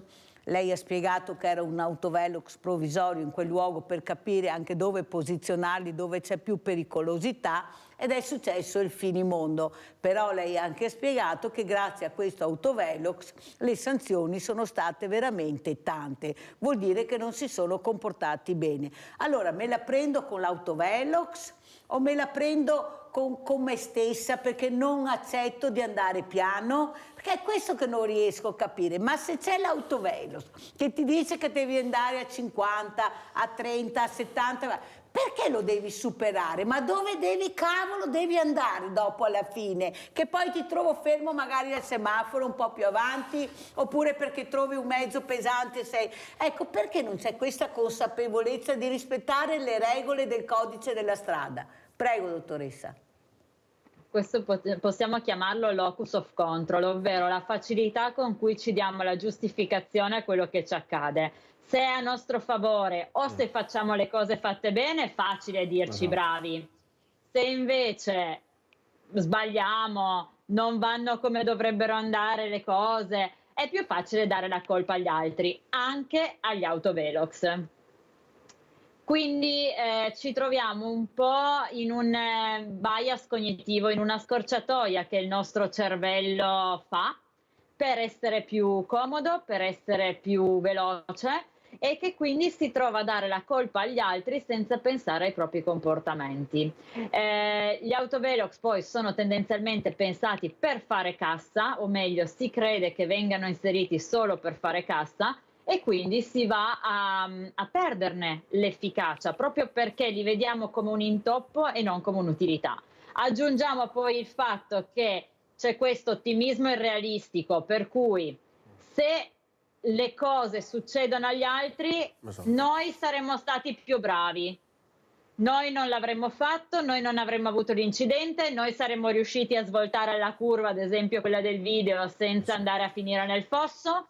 Perché sinceramente pensare e riflettere seduti al caldo su una sedia comoda è più semplice che non essere dentro la situazione. Ecco quindi che non abbiamo percezione di cosa ci può veramente accadere, anche se ci viene raccontato, anche se lo vediamo, anche se capita a persone che conosciamo. Allora, dottoressa, un'altra cosa che volevo chiedere questa mattina sono le piste ciclabili. Allora, io ho avuto un'associazione di ciclisti, che è la Dopla, dico anche il nome, sono venuti in trasmissione e hanno veramente cercato di spiegare il disagio sulla pista ciclabile di Susegana, dove questa pista ciclabile all'interno, dove loro che dovrebbero correre, sporgono dei ferri molto pesanti e pericolosi, e loro hanno detto noi là non passiamo più. Ma come si fa a fare una pista ciclabile? Mi scusi, dottoressa, collaudarla con questa pericolosità? Cioè, ma io mi domando veramente delle volte, ma ci sono o ci fanno, dottoressa? Perché sentire da loro non si può passare perché è pericolosissimo, e dicono la verità, perché io poi sono andata anche a vedere, cioè, ma come si fa a collaudare una cosa di questo genere? Tanto è vero che il sindaco non riesco a averlo ospite, perché vorrei anche una risposta, perché lui è responsabile della salute dei propri cittadini. Allora mi dici, lascia a casa la macchina, non correre, vai in bicicletta, e dopo mi trovo questa pista ciclabile in queste condizioni. Prego, dottoressa. La invito a fare un giro a Padova, dove le hanno colorate per terra verniciando l'asfalto, e poi terminano contro il cordolo del marciapiede, quindi praticamente i ciclisti non hanno scampo. Appunto. Questo però ci fa capire il valore che viene dato alle cose. La bicicletta, per quanto venga nominata diciamo più per moda da chi invece dovrebbe tutelarla che per altro, non viene tutelata nella realtà, perché queste piste ciclabili non sono funzionali. Il problema è che poi in caso di incidente, se la pista ciclabile c'è, la bicicletta invece percorreva la strada, rischia anche di avere una parte in causa, un torto diciamo, quindi oltre il danno anche la beffa. Ecco perché è importante fare dei piani, dei programmi di mobilità sostenibile che siano veramente sostenibili. Non possiamo parlare di biciclette o aree pedonali se poi non abbiamo la possibilità di farle e di metterle in sicurezza, perché sennò appunto ci stiamo, scusi, ma prendendo in giro nel propagandare una cosa che poi nei fatti non è funzionale, se non addirittura pericolosa. Sentiamo Luciano, abbiamo in linea Luciano. Prego Luciano. Luciano, sì, buongiorno a tutti. Buongiorno Luciano da Desenzano, fa anche rima. Buongiorno. Buongiorno. Buongiorno alla signora. Niente, parliamo di strade, di incidenti. Io sono esattamente 59 anni con le patenti e purtroppo ne ho viste, è inutile, c'è il 10%, per esempio i giovani sono più bravi a guidare, è solo che sono indisciplinati, sono molto indisciplinati. Poi, per esempio, per queste multe di 50 all'ora, ma ho visto diverse volte, per esempio quella strada lì, aiutami Mirella, dove hanno fatto ricorso ad Oneglia, mi sembra, no? Mi sembra anche una strada scorrevole. Qua a San Felice, il paese San Felice Portese, vicino a Salò, c'è il 60 all'ora. È l'unico paese che io ho trovato in Italia, perché ho parlato una volta col sindaco di Salò, e c'è la strada alta che viene giù da Brescia, che va a Gardone Riviera, che potresti andare anche a 80, c'è i 50 e una mia amica ha preso 300 euro di multa. Voglio dire, certi limiti a volte sono troppo alti, ma si potrebbe benissimo mettere 60-70 all'ora.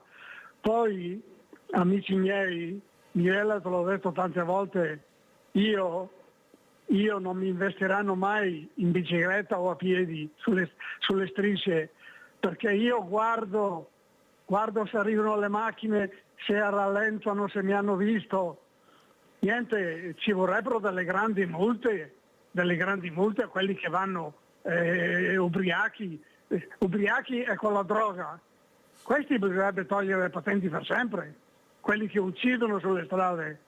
Dopo 2, 3, 4 anni di carcere in casa sono di nuovo fuori e tanti, Mirella, non offenderti, vorrei sapere quanti rom che hanno le Mercedes da 70.000 euro, quanti hanno preso le patenti a autoscuola qua in Italia, e anche tanti stranieri, capite? Bisogna mettere delle regole serie, delle regole. Ti faccio l'ultimo esempio, Mirella, andiamo indietro di 20 anni, le Iene intervistano il ministro di Berlusconi, quello del traffico, e ci sono queste macchinine che guidano con la patente dello scooter, no? E lui ha detto provvederemo, e a me una volta in una strada un po' stretta me ne è capitato uno di questi che veniva dall'altra parte, tutto sulla sinistra, Mirella. Va bene, vi saluto. Grazie Luciano, però bisogna ribadire che il rischio zero c'è sempre, cioè non è che non esiste il rischio zero, perciò non essere proprio così tranquillo e sicuro, tieni sempre in considerazione il rischio zero. Allora andiamo a vedere invece questa messa nella A4 a Cessalto, che è molto importante per capire se è cambiato qualcosa o no dopo questa messa. Qualcuno, ecco, specialmente ci tiene tanto alla nostra salute, tipo Don Mauro, fatto anche la benedizione. Andiamo a vedere, poi commentiamo e rispondiamo anche a Luciano con la dottoressa Marianna Martini. Andiamo a sentire. Anime giovani, salite in cielo. Samuele Tommasi, Luciano Zago, Andrea Franzin. C'è salto nel parcheggio della SME, a poche decine di metri dal guardrail della A4. Vengono scanditi uno a uno i nomi delle vittime della strada in questo territorio così duramente colpito dai lutti.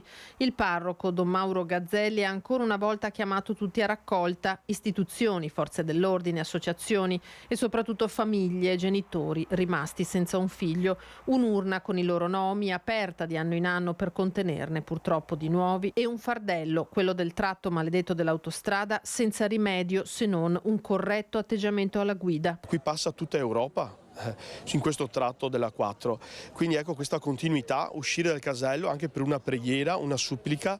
Come mi ha detto Iso Radio l'anno scorso, ognuno deve combattere con le sue armi e io come sacerdote devo proporre le armi della preghiera. È incolmabile il vuoto, almeno tra di noi, con chi rimane, stringerci vicino. Ci può toccare tutti, ecco, questo è quello che è il significato, quindi diciamo che ben vengano queste manifestazioni. E bisogna anche comunque che ci diano risorse per poter migliorare soprattutto le infrastrutture in modo tale da evitare queste situazioni così gravi e penose.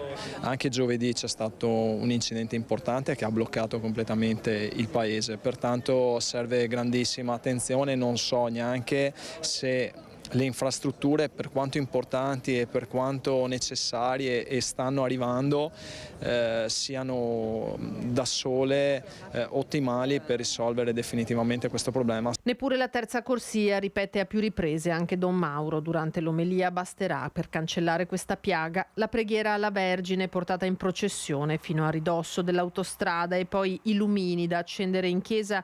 E infine la poesia che Alessandro Camerin, rimasto per settimane in coma, dedica all'amico Lorenzo Carrer, morto appena 18enne mentre insieme erano in sella allo scooter sulla Triestina a Torre di Mosto nel 2014.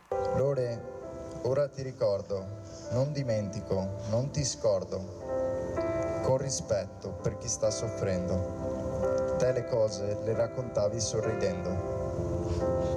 Se mi stai ascoltando, ti sto solo ripetendo che la tua vita è stato il regalo più stupendo. Ciao Ale.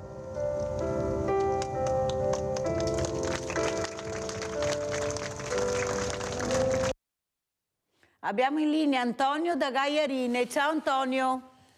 Buongiorno. Buongiorno. Signora.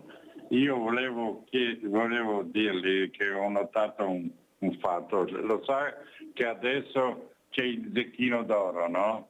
Sì. Sì.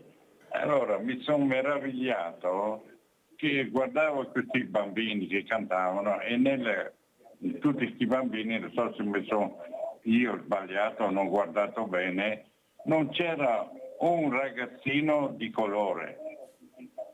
E mi sono fatto una domanda: ma com'è possibile con tutti i milioni di bambini in Italia non si riesce a mettere al Zecchino d'Oro un ragazzo di colore? Insomma, sì, pure sono un po' polemica, c'è una polemica. Insomma, tutti questi stranieri, ci sarà un ragazzino che ha una bella voce o no? Grazie Antonio, grazie di questa riflessione molto importante. No, grazie veramente Antonio. Grazie, arrivederci. Questo fa capire quanto lontani siamo dall'inclusività. Stiamo discriminando ancora, ecco, sono messaggi devastanti. Questa telefonata fa capire quanta strada anche voi, Don Mauro, dovete fare. Allora rispondiamo sia a Luciano da Desenzano che a Antonio, poi sentiamo anche la dottoressa Martini, prego. Questa messa, ecco, cosa ha portato? Avete visto che qualcosa è cambiato? Questa messa è il secondo anno che la facciamo, certamente sta a cuore alle famiglie. A proposito, vi farò avere l'adesivo, balordo a bordo. Io ho fatto la battuta a un genitore e dico: guarda, tu non hai provato a perdere un figlio, quindi è difficile anche per un genitore perdonare che mio figlio ha ucciso uno. Dura, per queste famiglie. Quindi è una messa che annuncia il perdono, che non è facile perdonare chi mi ha ucciso il figlio. È una messa che fa bene nel ricordo di questi figli saliti in cielo con gli occhi della fede, affidarli al perdono e alla salvezza dell'anima. Ecco. E nello stesso tempo sembra che, speriamo che continui, che nel nostro tratto così definito dalla stampa maledetto, della A4, si sono un po' ridotti gli incidenti. Anche se dopo quella nostra messa che abbiamo fatto è successo quell'evento tragico del pullman a Mestre, eccetera. Però, ripeto, attualmente nel nostro tratto gli incendi sono un po' diminuiti, quindi per noi è un richiamo pubblico alla prudenza. Però anche qui spero che non cadiamo nel creare terrore alle famiglie, perché proprio con la dottoressa qui al Brandolini, quando abbiamo chiesto ai ragazzi come venite, chi viene in auto, chi viene in scooter, abbiamo scoperto che la maggior parte dei ragazzi si fa portare dai genitori. Perché? Perché giustamente le famiglie sono terrorizzate, succede qualcosa a mio figlio, però non va neanche bene l'estremo che questi ragazzi non hanno un minimo di autonomia nell'imparare ad andare in bicicletta, nel muoversi per la strada. Ecco, certo che poi cadiamo anche in questo terrore, quindi effettivamente un tempo lo si faceva con i bambini in delle zone, anche qui nel Trevigiano, si faceva l'educazione stradale, li si portava fuori, eccetera, no? Li si faceva muovere. Dopo non capisco queste strisce pedonali fuori delle rotonde, ma se io mi metto nella rotonda, non faccio tempo a uscire nella rotonda che devo frenare per le strisce pedonali. Ma mi hanno detto che solo in questa zona, ma queste strisce pedonali non si possono portare un po' più avanti? Scusa Don Mauro, devo anche dirlo, che avevamo più rotonde noi altri che altri paesi, non so, ogni passo che c'è una rotonda. E la rotonda, perché sono rimasto scandalizzato sul concetto che qualcuno mi ha corretto e mi ha detto no, non si può dire nella prevenzione andare piano, perché andare piano crea incidenti. Ho capito io che con le rotonde ci siamo abituati a correre sempre, però anche questa è un'illusione, quindi non è proprio vero che bisogna correre sempre. Allora, prima di passare alla dottoressa Martini, cosa ne pensa della telefonata di Antonio da Gaiarine? Del coro dello Zecchino d'Oro, sì, che non c'è un bambino? Allora, io ieri abbiamo un evento grazie al CEO da Madonna di Miracoli di Motta di Livenza, avevo messo un mosaico, era la giornata internazionale del disabile, della disabilità. Ecco, mi rendo conto che oggi siamo chiusi perché o è la disabilità, si parla di essere inclusivi, o è l'aspetto, ecco, di accogliere anche altre nazionalità, paesi. Ecco, l'Italia si vede che è una penisola. Chi è stato in Brasile, è stato nei grandi continenti, ha un altro sguardo di geografia. Noi siamo piccolini e ragioniamo sempre da penisola. Ecco, è grave perché io nella scuola dell'infanzia ho dei bambini di colore e quindi abbiamo dei bambini molto bravi che ormai tra l'altro sono nati in Italia. Scusa Don Mauro, apriamo una parentesi. Sì. Ma perché dobbiamo sempre mettere l'etichetta di colore? Esatto. Sono bambini. Lo so, difatti. Sono bambini. Ma non solo, e hanno le loro capacità, le loro sensibilità. Quindi mi sembra strano che nelle graduatorie che fanno, prima di accogliere questi bambini, che fanno questi concorsi, non so come chiamarli, queste cose, ma sicuramente ce n'erano, no? Quindi mi domando i criteri, ecco. Allora vuol dire che siamo sempre meno professionali, perché, ripeto, tutti hanno una voce bella, siamo tutti persone, no? Ma non c'è il garante alla RAI, cioè il garante cosa serve il garante? Cioè sto garante alla RAI cosa deve guardare solo certe cose o dovrebbe guardare un po' tutto, garantire l'uguaglianza? Allora, dottoressa Martini, cominciamo anche a rispondere sia a Luciano da Desenzano ma anche alle telefonate che abbiamo sentito. Ecco, ste rotonde, ce ne sono che servono, però mi scusi dottoressa, certe che potevano, anche se ne facevano di meno, forse non sarebbe stato un dramma, perché hanno creato più caos ancora di prima. Prego, dottoressa. Certo, allora, purtroppo, forse ne avevamo già parlato in un altro incontro, non tutto è fatto nell'ottica della sicurezza, nell'ottica della mobilità, ma c'è anche la grande parte del marketing e dell'economia, ecco, su cui si basa il nostro paese per diverse scelte. Non solo queste, ma pensiamo ad esempio al tecnologizzare sempre di più i veicoli, quando in realtà ci distraggono. Banalmente la radio touch porta necessariamente a guardare cosa stiamo schiacciando rispetto invece al vecchio tasto, ecco. Quello che però mi preme sottolineare è che sulla strada siamo tutti uguali, quindi non possiamo puntare il dito verso determinate popolazioni. Abbiamo sentito patente più facile da prendere, meno facile. Ripetiamo, per noi in Italia abbiamo uno dei metodi di rinnovo più facile in assoluto, quindi non possiamo guardare agli altri se non farci un mea culpa, mi perdoni il Don, però credo che sia fondamentale. Guardiamo prima a noi, a cosa possiamo cambiare noi per poi guardare agli altri. Ad esempio le multe per chi beve, chi si mette alla guida ubriaco. Ma cosa vuol dire ubriaco? Per la legge si è in torto con un tasso alcolemico superiore allo 0,5, molto spesso è una birra media per alcune persone che non regolano l'alcol o che bevono a stomaco vuoto. Però se multiamo questa categoria di persone, dico vabbè, ma vado fuori, mi mangio una pizza, vuoi non bere una birra? Ecco, quindi la multa va bene, ma se colpisce gli altri, non se colpisce me, pur sapendo che io magari sto sbagliando perché ho bevuto la birra pur dovendomi mettere alla guida. E quindi ecco, questo direi che rimarca bene il concetto di consapevolezza di cui parlavo prima, sommato poi all'allenamento, all'esperienza. Noi i ragazzi li prendiamo dalla culla e li mettiamo sulla strada come conducenti, ma la strada non gliela facciamo sperimentare perché non si muovono a piedi, non si muovono in bicicletta.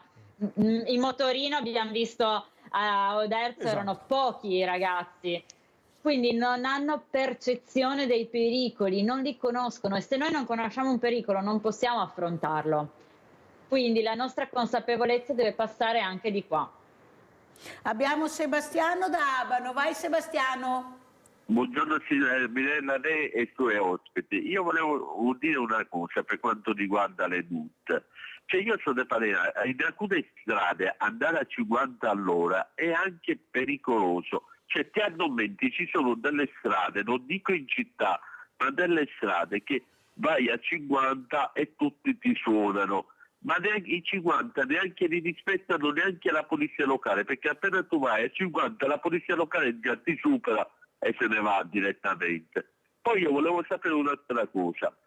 Sulle zone a traffico limitato, qui ad Abano c'è stato un signore che è entrato con la moto, ma non è entrato salito sulla moto, a piedi, l'ha spinta a piedi.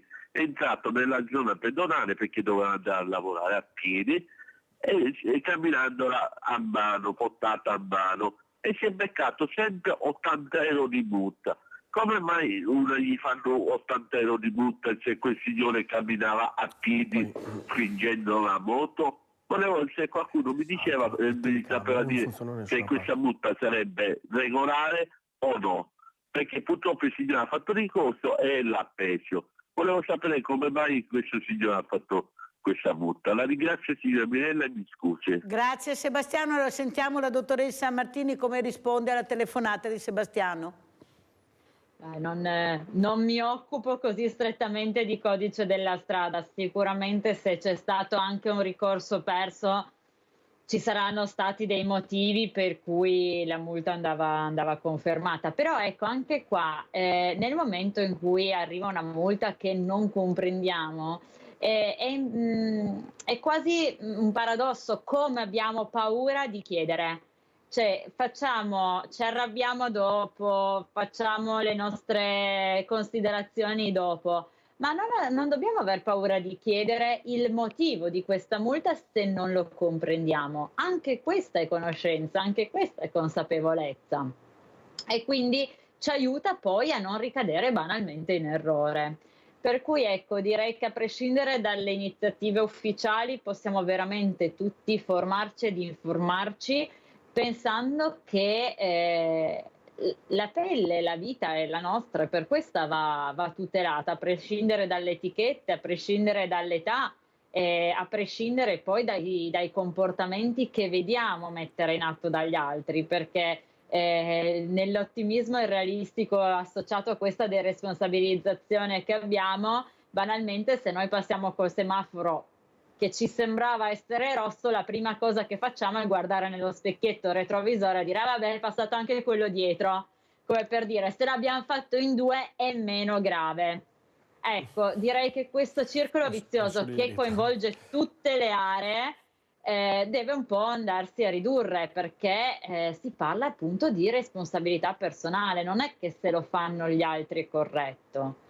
Se io devo valutare e pensare con la mia testa e con le conseguenze che possono esserci, quale può essere l'effetto delle mie azioni. Sì, però vede, dottoressa, quelli che sono nella stanza dei bottoni che dovrebbero prevenire, perché stiamo parlando di fare prevenzione, non mi possono mettere il monopattino perché c'è in tutte le realtà europee, senza le garanzie della sicurezza alla persona e alla comunità. Cioè, lei ride, ma mi viene da piangere veramente. Non possono far finta di non vedere che quasi tutte le biciclette non hanno i fanali, non hanno le protezioni.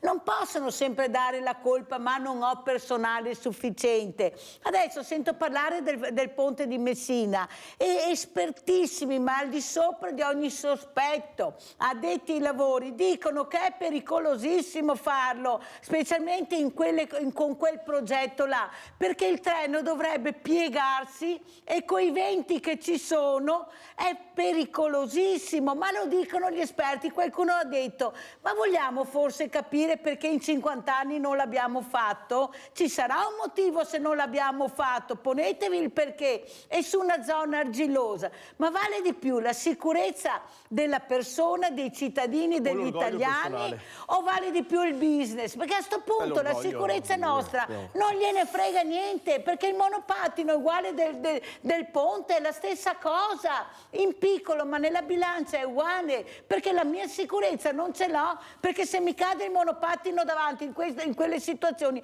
è mia la colpa, intanto che l'ho investito prima di tutto, e poi vedremo. E allora, Don Mauro, ma perché questa non capire di far parlare gli addetti ai lavori, quelli seri, difatti, quelli che sanno che ne abbiamo? Proprio ieri, tra i messaggi che arrivano a noi sacerdoti sul cellulare, ti chiamano, ecco, quindi anziani, non prendete paura, sono stati i ladri, stanno passando diverse case nel mio territorio, di famiglie giovani. I ladri ti rubano in casa. Poi quando arrivano i carabinieri ti dicono stendiamo un velo pietoso, perché voi in questo territorio ci sono le telecamere, ma non c'erano i fondi per fare le manutenzioni, quindi avete tutte le telecamere fuori uso. Cosa vuol dire questo? Vuol dire che le telecamere darebbero, aiuterebbero a creare un'educazione nel controllare le manovre azzardate o fuori di tutti i comandamenti che si fanno sulla strada. Quindi la telecamera registra se c'è qualche pazzo, qualche scheggia impazzita che guida, e la telecamera poi mi curerebbe anche i movimenti di chi è passato per eventualmente collegare al furto e ai furti dei ladri che avvengono nei nostri centri abitati.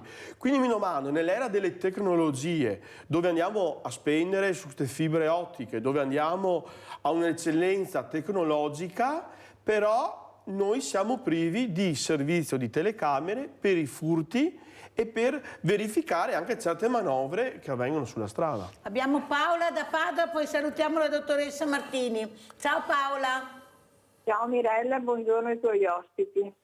Allora, l'argomento è terribile perché c'è una non responsabilità individuale di tutti, automobilisti fuori di melona, perché se vai che è 70 all'ora ti strombettano finché non riescono a superarti e poi te ne dicono di tutti i colori, quando qualcuno un po' più fuori di melona tenta anche di mandarti fuori strada perché non sei andata alla velocità folle che lui voleva. Guai rispettare il codice, cioè i limiti di velocità. Guai fare cioè le distanze di sicurezza, perché quello del Rio subito ti supera, quindi è impossibile distanza di sicurezza.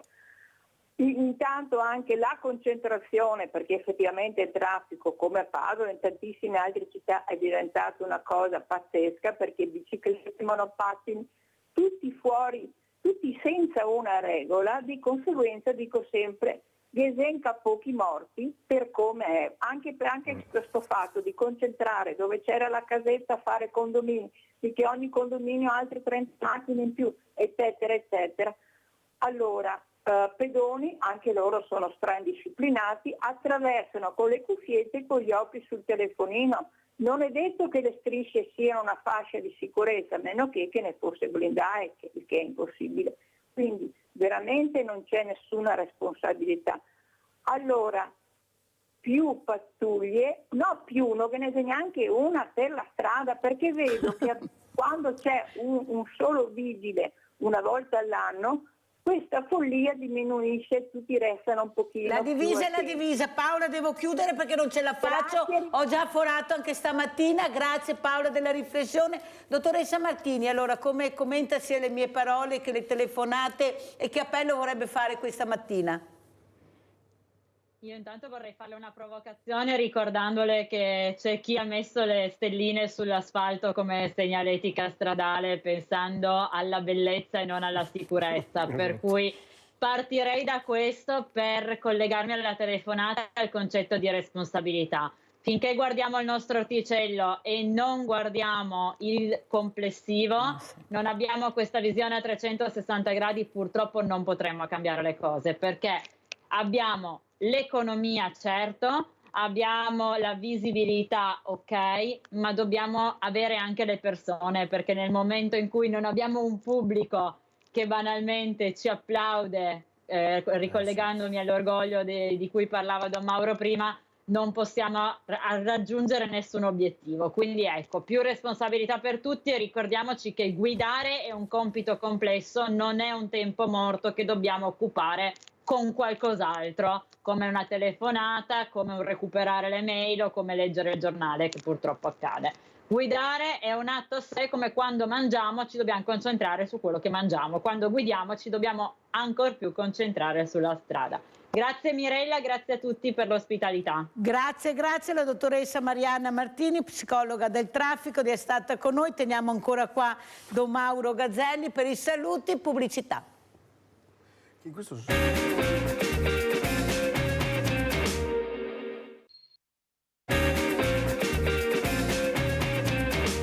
Come vi ho detto, abbiamo con noi sempre Don Mauro Gazzelli, parroco di Cessalto, Santa Maria di Campagna e Sant'Anastasio con noi. Salutiamo anche il sindaco di Vo, Giuliano Martini. Grazie sindaco di essere con noi. È passato un anno dal famoso premio Stella di Natale. Com'è la situazione, sindaco? E la nostra Iole Romano è andato a trovarli? Beh, andremo qua per le festività natalizie senz'altro. Mi sembra che la situazione sia abbastanza fluida in questo momento, non vedo grossi problemi, quindi lei si è ambientata molto bene nel nuovo appartamento dove non le manca assolutamente nulla, quindi insomma grazie anche all'impegno della parrocchia che si è prodigata in questo aiuto a trovare questo locale che per noi in quel momento era impossibile recuperare, la situazione insomma è andata migliorando. Allora sentiamo anche Don Mauro, la parrocchia che si è messa a disposizione, che ha cercato di dare un alloggio a questa famiglia. Sto parlando di una madre e di un figlio allettato naturalmente, sì, non più giovanissimo, questa mamma anche lei con grossi problemi, eppure l'amore del figlio, esatto. Questo figlio me lo tengo a casa perché se lo lascio mi muore, esatto. Ecco, lo accudisco, però aiutatemi, e in primo di tutti si è mossa la parrocchia, è fondamentale, ecco il valore, ecco, della fede, della speranza e della carità che voi cercate di dare, esatto, alle famiglie. Prego. Anch'io finora ho avuto la fortuna con più sindaci di condividere questi valori di accoglienza, di fede, di condivisione. Col sindaco attuale, ecco, io ho l'esperienza appena fatta delle ucraine in una canonica nel comune di Cessalto, dove abbiamo accolto le ucraine, ecco, per 2 anni, così.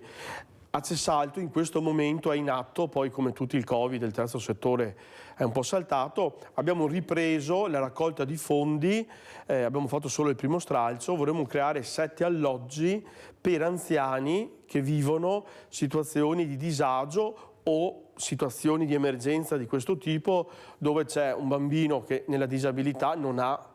Ecco, quindi io stesso mi sto sporcando le mani, nel senso buono, e stiamo facendo sacrifici, direi, enormi per arrivare a collaborare con i servizi sociali che più volte accenno, io attualmente con la dottoressa Castiello a Cessalto stiamo lavorando, quindi come dire, dobbiamo far squadra, sindaco, sacerdote, nel condividere questi obiettivi sociali. Ecco, Gesù, nel mistero del Natale, facendosi uomo, è lui che decide di avere un corpo, perché qualcuno a volte accusa la Chiesa e dice no, la Chiesa deve solo pregare, non deve impegnarsi in queste... Calma, noi dobbiamo, la preghiera è un motore che ci mette in moto, la preghiera, per prendersi cura della persona, perché Dio si è fatto persona, si è fatto uomo.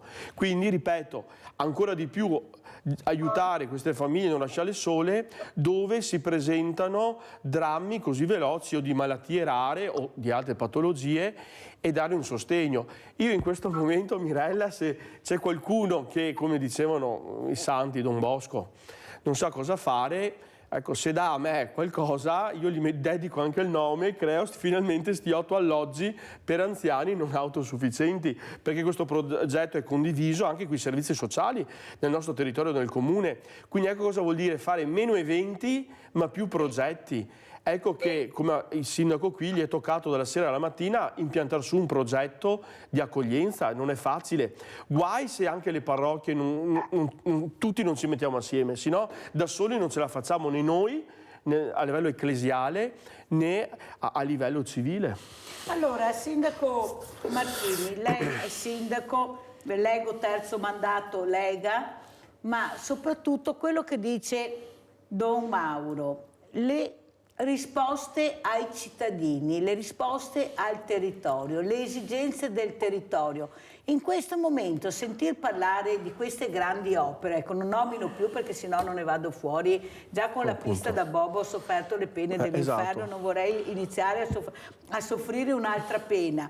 Non le sembra che forse l'attenzione della politica che conta, quella che è nella stanza dei bottoni, dovrebbe dare più risposte ai sindaci che vivono nel territorio, che sanno veramente di quello che hanno bisogno, di cosa fare? E il terzo settore, come dice Don Mauro, ma ormai un terzo settore a 360 gradi che non riusciamo neanche a capire. Che vive di elemosina, Che minestrone hanno fatto? Cosa dice il sindaco?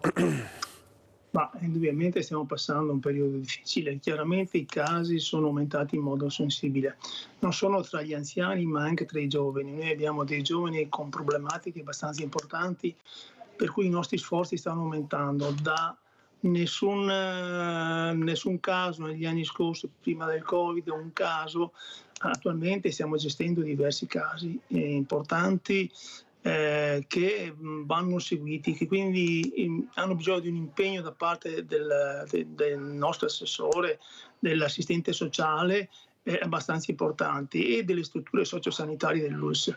Per cui stiamo facendo, abbiamo anche aperto, aderito a nuovi bandi per ottenere finanziamenti, per fare in modo di aiutare queste famiglie in difficoltà, e lo stiamo facendo su diversi progetti. Qua potrebbe parlare il nostro assistente sociale, che ha trovato il modo di aderire a alcuni progetti con comuni di Este Capofila, altri agganciandoci ad altre realtà, per fare in modo di sostenere queste famiglie. Però i casi si stanno scoppiando in mano in questi giorni qua, diverse problematiche stanno venendo alla luce, anche problematiche che prima erano semisommerse, di cui si sapeva poco o nulla. Con un lavoro importante siamo riusciti proprio a farle venire a galla e ad affrontarle. Per affrontarle ci vogliono energie e ci vogliono fondi. Abbiamo Graziella da Mestre, poi continuiamo. Ciao Graziella. Io voglio proprio ringraziarti, perché finalmente la Iole ha trovato veramente da star bene proprio, ma è tutto anche merito tuo, perché io con la Iole ho fatto un anno a San Camillo e so cosa vuol dire, insomma, avere aiuti in questa maniera. Quindi ti ringrazio soprattutto te, Mirella, che è stata grande, perché se fosse stato per eccetera eccetera, tu lo sai, saremo ancora a San Camillo. Ciao Mirella, tante grazie a te specialmente proprio veramente. Ciao Graziella, un Mirella. grande abbraccio, è una squadra che si muove, non è solo la Mirella, c'è questa grande famiglia di Sveglia Veneti, di Rete Veneta che mi supporta e speriamo veramente di riuscire a dare quelle risposte che meritano. Speriamo che arrivi anche sto 5 per 1000, che è sempre più lungo. Esatto. Ancora quest'anno, ecco, siamo a dicembre e ancora non sappiamo come andrà a finire. Sono soldi di cittadini che hanno dato alle associazioni, ecco, non sono soldi della politica, perciò dovrebbero anche restituire quello che hanno dato e soprattutto la trasparenza che ci vorrebbe, ecco, ci dovrebbe essere. Cosa ne pensa, Sindaco? Ecco, anche la politica che veramente continua a non essere trasparente, anche quei soldi dei cittadini e queste associazioni che veramente anche voi, se non li aveste avute questo volontariato, non so come sareste riusciti a dare delle risposte al territorio. Prego. Bah, io non direi che la politica non è trasparente perché i controlli sono molteplici. Il problema è che ci sono in atto nella regione Veneto delle opere anche importanti da portare a termine, ma questo non ha niente a che vedere, poco a che vedere col sociale, nel quale, come ripeto, a noi si sono aperti diversi bandi, per cui c'è stato un interesse, un impegno, per quanto mi riguarda, vedendo anche le proposte a cui stiamo aderendo, perché si sono resi conto che ci sono delle problematiche nuove e che stanno aumentando le persone che hanno bisogno di un aiuto concreto. E questo io lo vedo con quello che ho firmato in questi mesi, quindi aderire a quelle iniziative in cui ci sono finanziamenti che sono stati ideati apposta per dare queste risposte. Noi stiamo aiutando molte più persone di anni fa e devo dire gli introiti sono anche aumentati. È chiaro che la coperta a volte può sembrare un po' corta, può essere un po', diciamo, no, così, ma lo spirito e la volontà di fare qualcosa c'è assolutamente. Purtroppo un altro problema per noi avevamo chiesto con un finanziamento PNRR legato da un ente appunto, da un ente e purtroppo i ritardi sono, dovevamo fare 8 appartamenti per dare una risposta ai cittadini nelle ex scuole elementari di Zavon, ma tardi nei finanziamenti hanno, non dico bloccato, ma rallentato. Oggi potremo avere 8 appartamenti per dare risposte, non sappiamo ancora come finirà questa storia. Sì, ma vede Sindaco, lei ha detto, in un senso anche un po' ottimistico, qualcosa si sta facendo, ma a me non serve dire qualcosa si sta facendo. Io ho bisogno, quando chiedo al mio sindaco o agli enti proposti dell'esigenza che ho nel territorio, io dovrei avere una risposta. Io non posso sentire che nel 2023, sindaco, non abbiamo le case per nessuno. Infatti, le residenze per anziani hanno delle liste d'attesa lunghissime, ma chi se ne frega delle grandi opere che magari non interessano a tutti gli italiani, ma noi vorremmo più servizi alle persone, risposte alle persone. Don Mauro. Una cosa che mi fa pensare, da me negli anni 65, gli anni 70 è nata la Fondazione Carretta, nella quale lo statuto dice che ci sia anche un sacerdote. Io sono segretario di questa fondazione, nata a Santa Maria di Campagna, comune di Cesalto. Questa Fondazione Carretta ha creato delle case ex coloniche di contadini ristrutturate, è questo lascito appunto. Il ricavato dei terreni va per questi alloggi dove noi oggi ospitiamo dei nuclei, abbiamo 8 famiglie da una parte e 5 dall'altra. Quindi il nostro comune, se non avesse avuto questa fondazione, i sindaci nel sociale non saprebbero dove collocarle queste persone. Dove sta la provocazione che lancio? Quando eravamo poveri sono nate le fondazioni e le case. Oggi che il mangiare non manca da noi, non nasce una fondazione a morire, non nasce un'associazione a questo livello. Allora io dico, un evento va fatto se c'è un progetto, allora nasce la gioia dell'evento, ma se non c'è un progetto facciamo eventi pagliacci, eventi da pagliaccetti, dove, ripeto, e oggi, ripeto, non c'è una fondazione che nasce. Io in questo momento ho una fondazione nel territorio che c'è per fortuna, ma è nata 50 anni fa. Ma oggi dove sono finite le fondazioni? Per quello che dico, una persona a un certo punto, diceva un sacerdote nelle omelie storiche, no? Forse anch'io morirò. Benissimo, ma attenzione, se tu vuoi lasciare un segno per sempre, tutti i tuoi soldi, visto che nessuno se li porta via, facciamo una fondazione, no? Costruiamo quello che facevano 40-50 anni fa. Oggi tutti pensano di essere eterni, ma io nelle casse da morto dove c'è il cadavere, avevo presente a Bara, non ho mai visto niente di soldi, sapete? E ho seppellito gente piena. Allora dico, una volta erano poveri, però quei soldi che avevano risparmiato sono nate le fondazioni. Quindi se continuiamo così, l'Italia sarà il paese della miseria, dei poregrami. Come ha detto qualche politico, che capite già chi, aveva detto la verità. La forza degli italiani sono i risparmi. I giovani della mia età risparmi non ne hanno più. Voglio vedere io fra 15 anni chi paga a casa di riposo. Infatti glieli hanno fregati tutti. Don Mauro, quando hanno capito che i risparmi c'erano, li hanno... Io faccio l'esempio, su 10 matrimoni che celebro, dove tutti e due i giovani lavorano e si danno da fare, i genitori firmano il mutuo, i genitori sono garanti del mutuo. La mia generazione, fra 20 anni, non potrà garantire il mutuo dei propri figli. Quindi l'Italia è il paese della fame, quindi altro che andare sempre contro gli stranieri, contro. Io ho problemi nel mio territorio perché non sappiamo dove collocare, e ripeto, gli anziani di origine italiana, giovani della mia età che vanno alla Caritas, perché hanno perso tutto per tanti motivi, non sappiamo dove collocarli e queste sono le nuove emergenze di povertà. Sentiamo come commenta il sindaco che abbiamo in linea, Giuliano Martini. Ha perfettamente ragione su tutto quello che ha detto, mi allineo con quello che dice, anzi non posso che essere d'accordo. Il futuro staremo a vedere come sarà, nemmeno io lo vedo così roseo. Chissà se le nostre pensioni arriveranno, poi dico tra l'altro.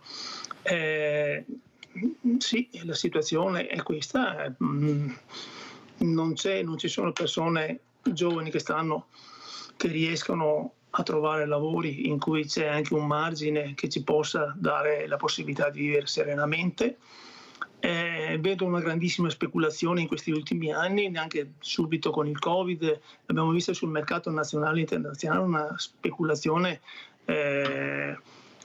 eccessiva che ci ha impoverito, cioè, le cose bisogna dirle, e sta continuando così.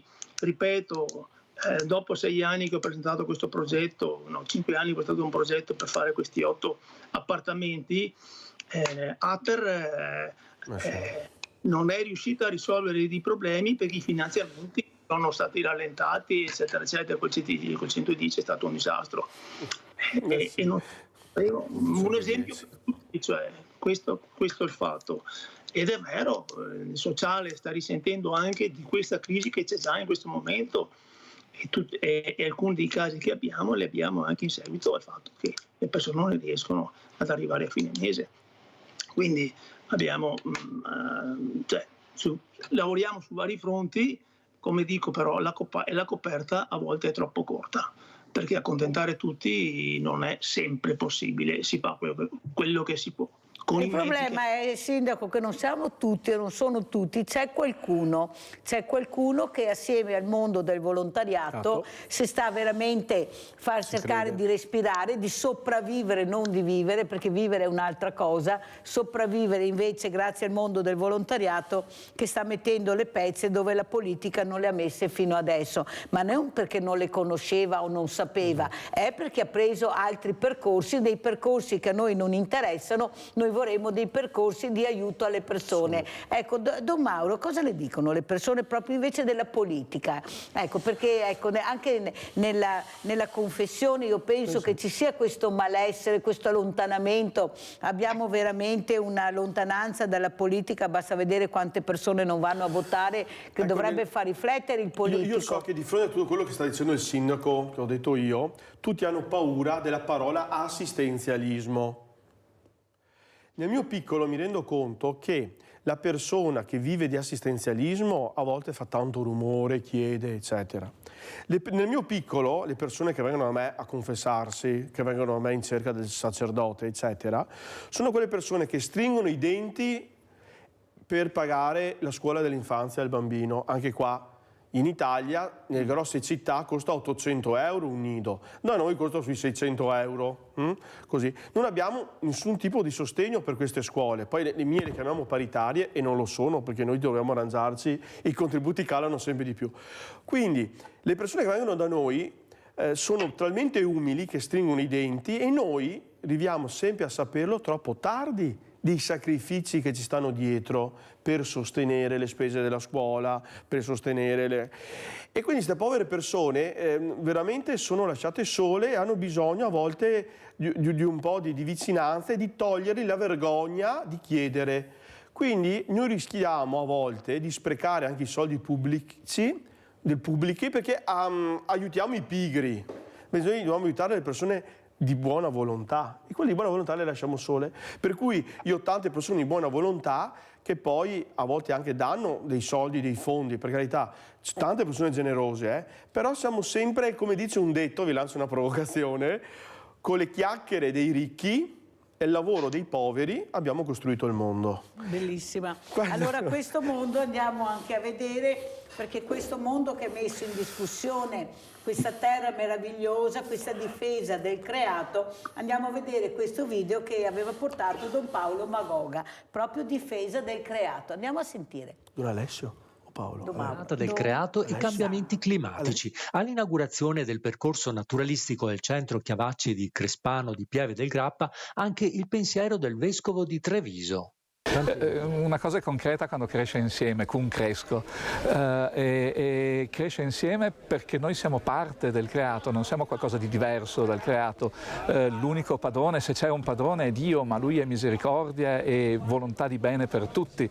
E allora siamo integrati, dobbiamo avere cura e soprattutto lo siamo insieme responsabili con tutte le persone e tutti siamo responsabili gli uni degli altri, quelli che riteniamo magari i più lenti, i più deboli, hanno patrimonio di umanità da insegnarci e se camminiamo con il passo di chi apparentemente è più lento ci guadagniamo in umanità e godiamo anche la bellezza dell'essere insieme. All'inaugurazione è seguita una lettura teatrale dal titolo Non ci sono più le mezze stagioni, con riflessioni sui cambiamenti climatici. Ma c'è una soluzione a questo grande problema?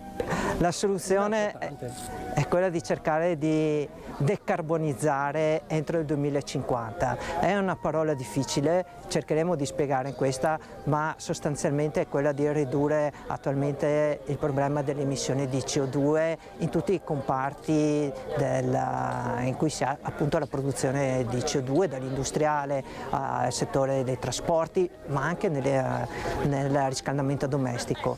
E quindi è quello che noi cerchiamo adesso di spiegare attraverso alcuni esempi, attraverso alcune strategie. Purtroppo lo diremo anche in questo reading, non è semplice con una semplice azione risolvere il problema, perché se così fosse l'avremmo già risolto ed è quello che cercheremo di spiegare. C'è bisogno di soluzioni lungimiranti, organiche e strutturali. Allora, Sindaco, come commenta questo servizio, ma soprattutto anche le parole di persone di buon senso, questo creato che voi sindaci veramente assieme ai vostri cittadini cercate veramente di mettere questa famosa goccia nell'oceano con la raccolta differenziata, cercando di far capire che i CO2 fanno malissimo, ecco l'urbanizzazione, prego.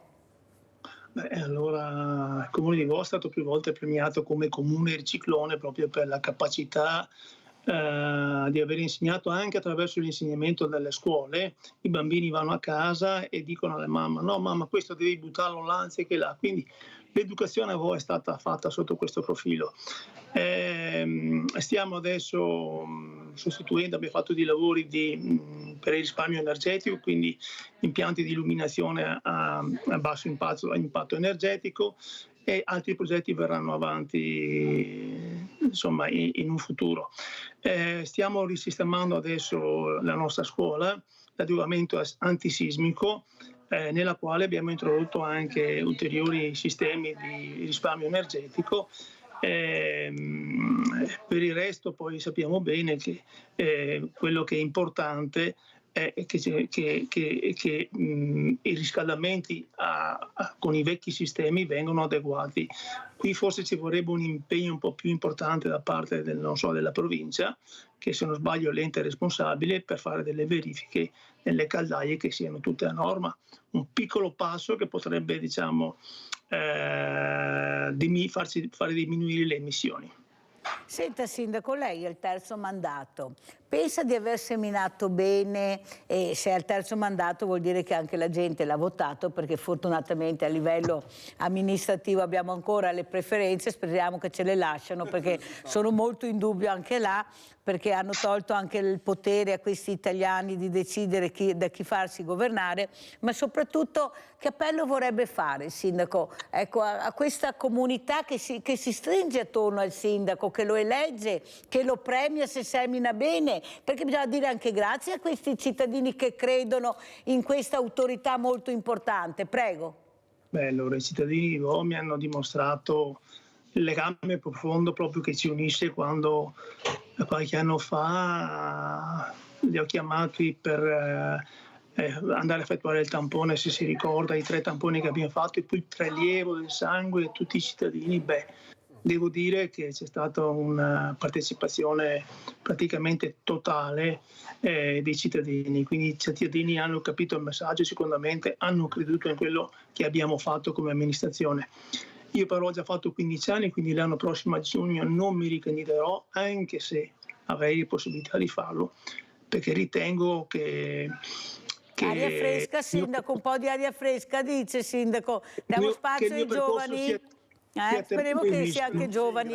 Ecco, speriamo, ci sono giovani, Don Mauro, secondo lei, che avrebbero voglia. Ecco, cosa dicono questi giovani di intraprendere la carriera politica nonostante messaggi negativi? Cosa ci dice? Persone dello spettacolo, che hanno fatto il teatro, l'arte italiana, sono nati, anche certi calciatori, tutti negli oratori, si sono sperimentati.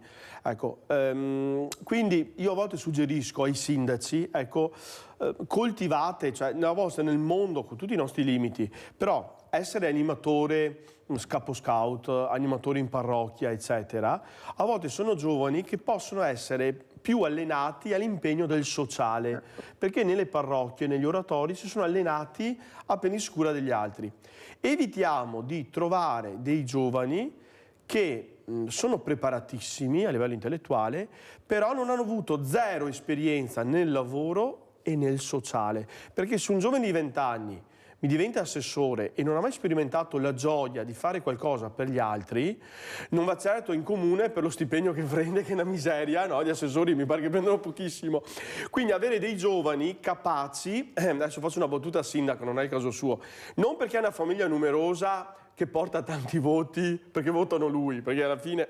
No, avere dei giovani, ripeto, che diventano assessori e che hanno fatto gli animatori, che hanno avuto delle esperienze nel gestire il sociale, perché vuol dire che sono allenati, io dico sociale, ma chiaro che anche nella parrocchia, sono allenati ad ascoltare gli altri, a fare del bene, a spendere del tempo per gli altri. Se no oggi rischiamo di avere gente, giovani, intelligenti, ma che poi lasciano da soli i sindaci. Cioè, il sindaco, come a volte il parroco, io so che si trova da solo a volte nel portare avanti, ascolti tutti e poi bisogna prendere una decisione, chiaro.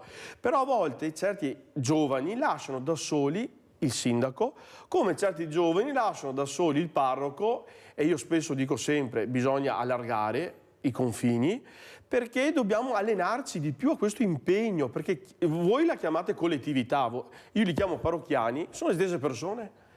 Quindi, ripeto, a volte dovremmo avere più collaborazione col comune, perché appunto i nostri giovani che fanno esperienza, ripeto, in un campo scuola, in far qualcosa per gli altri, io penso all'operazione Mato Grosso, quanto fa del bene nel tagliare l'erba, dipingere i muri, e quello è un servizio socialmente utile il Mato Grosso. Chiaro che loro con le loro offerte aiutano le missioni, però questi giovani mi fanno qualcosa per il sociale. Se io adesso elimino il Mato Grosso, elimino gli scout, l'azione cattolica, voglio vedere, fai fatica a trovare giovani che si impegnano, lo fanno al momento per farsi vedere, ma poi non li vedi più.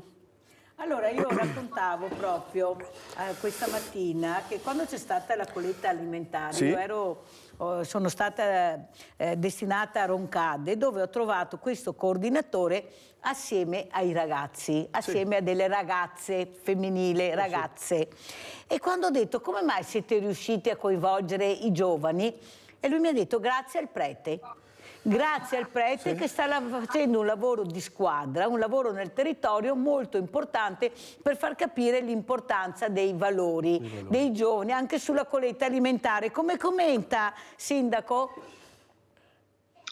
È un lavoro positivo, direi che noi abbiamo ancora gli alpini per la colletta alimentare che sono impegnati, quindi di forme di volontariato poi ce ne sono a vari livelli. Noi abbiamo Anteas con la quale abbiamo organizzato il trasporto delle persone anziane che hanno difficoltà presso gli ospedali per le visite eccetera. Abbiamo il gruppo Alpini che continua a fare volontariato, abbiamo altre associazioni oltre il mare che dà assistenza e crea delle borse di studio per le persone meritevoli, ragazzi delle medie. Insomma abbiamo delle associazioni, ognuna si è specializzata in qualcosa, quindi sotto questo profilo poi ne abbiamo anche un altro asilo che è l'asilo della parrocchia con l'asilo nido che noi comunque aiutiamo con un finanziamento congruo una volta all'anno per fare in modo di diminuire le rette scolastiche. Diciamo che a voi il volontariato è molto diffuso, è diffuso con le varie associazioni, ognuna di queste si è un po' specializzata. Abbiamo ultimamente Proloco che sta promuovendo dei finanziamenti interessanti anche per quanto riguarda il rinnovo, per esempio, di questo mezzo di trasporto che viene gestito da questa associazione Anteas, ma per il quale il Comune riconosce un aiuto proprio per pagare il costo chilometrico secondo una tariffa ACI aggiornata. Questo ci permette sui vari fronti di riuscire a affrontare la situazione. È un lavoro corale, un lavoro nel quale ognuno fa la propria parte. Però ci sono pochi giovani, questo lo dicono le associazioni di volontariato, infatti lei ha citato tante associazioni, sono tutti diversamente giovani, mi dispiace, partendo dalle Proloco all'Antea stiamo parlando, io invece vorrei coinvolgere veramente i giovani che ne abbiamo pochi ed è un grido di dolore di tutte le associazioni, purtroppo a qualche raro caso. Abbiamo Anna Maria da Paese, ciao Anna Maria. Mirella. Ciao. Volevo dire che i giovani non hanno il culto del risparmio, niente. Quando che io gli dico guarda che il nonno per aver fatto quello che ha fatto non aveva giorni, non aveva domeniche, ha avuto una carrozzeria, lavorava come un matto, loro non riescono a capire. Io gli dico anch'io, io ho avuto un'attività, non ho mai avuto un stipendio, sempre messo i soldi in casa. Non ho mai avuto niente, tutto adesso tutto facile per loro, è tutto facile. Quando io dico ma sai che vero che ci siamo fatti noi per avere quello che abbiamo. E dopo voglio dire, i miei figli hanno fatto ai scout, sono partite dalle cucinelle, fatto scout, i miei generi scout. Adesso mia figlia fa la catechista, dice mamma non c'è nessuno che vuol farlo. Siccome io lavoro alla sera, le riunioni, tira e molla, lei fa la catechista. Dice mamma se non faccio io, lei fa i lavori per la chiesa, lei si impegna, lavora e si impegna. Poi dice ma nessuno lo vuol più fare. E bisogna dire ai giovani che bisogna avere qualcosa, quei sacrifici, perché altrimenti mettere via soldi, loro non lo so domani cosa faranno. I genitori devono aiutare i figli perché io sono seconda generazione e ho avuto il culto di risparmiare, mettere via, prendere quello che serve, non lo so, i giovani d'oggi no Mirella, no. Ecco, questo volevo dire, che mia figlia fa la catechista e non trova nessuno e lei lo fa le riunioni alla sera per preparare gli argomenti del giorno dopo, tutto, solo in due e basta. Grazie Mirella, Anna Maria ciao. della telefonata, grazie, un abbraccio grande, ma soprattutto quello che ha detto Anna Maria fa riflettere, nel senso che lei ha trasmesso dei valori alla figlia, di cui non ne andiamo fuori, perché lei ha detto una frase poi anche bella che mi piace tanto che era sempre ho fatto un bero così, vuol dire un sedere così, Esatto. famosa frase di una volta che abbiamo perso, esatto. che si diceva, ma ha trasmesso i valori e tu vedi che i valori che ci sono nelle famiglie, se ci sono, li trasmettono i figli e i figli partecipano ecco, al proloco, come si parlava prima, alle sagre paesane, agli scout, però ci deve essere qualcuno in famiglia che li stimola, che porta questi valori, o sbaglio, Don Mauro?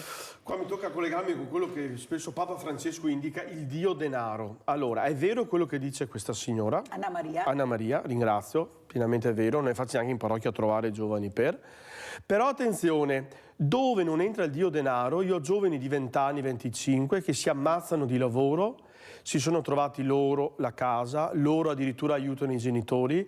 Quindi attenzione, è il paradosso, abbiamo dei giovani che si ammazzano di lavoro, che veramente si sacrificano, una vita di restrizioni e risparmiano. Gli altri invece, perché hanno tutto pronto, allora cominciamo i giovani a lasciarli un po' ad arrangiarsi, allora imparano loro a risparmiare.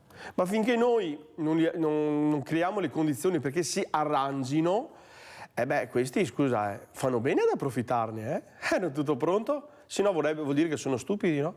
E allora, siccome sono intelligenti, finché la barca va, lasciala andare. Infatti la telefonata di Mirella D'Ariesi che ha chiamato prima ha detto questo ragazzo ha picchiato la mamma perché non gli davi 30 euro. Ma glieli ha sempre dati? No, perché glieli ha sempre dati. No. Ecco, come vuoi 30 euro? Cos'è sto voglio? Appunto. Sindaco, voglio i 30 euro. L'erba voglio. L'erba voglio. Bisogna anche iniziare a dire di no a questi ragazzi, lasciare veramente che si arrangino, che si sporchino le mani, che mettano le mani proprio nella terra, ecco la famosa terra, prego.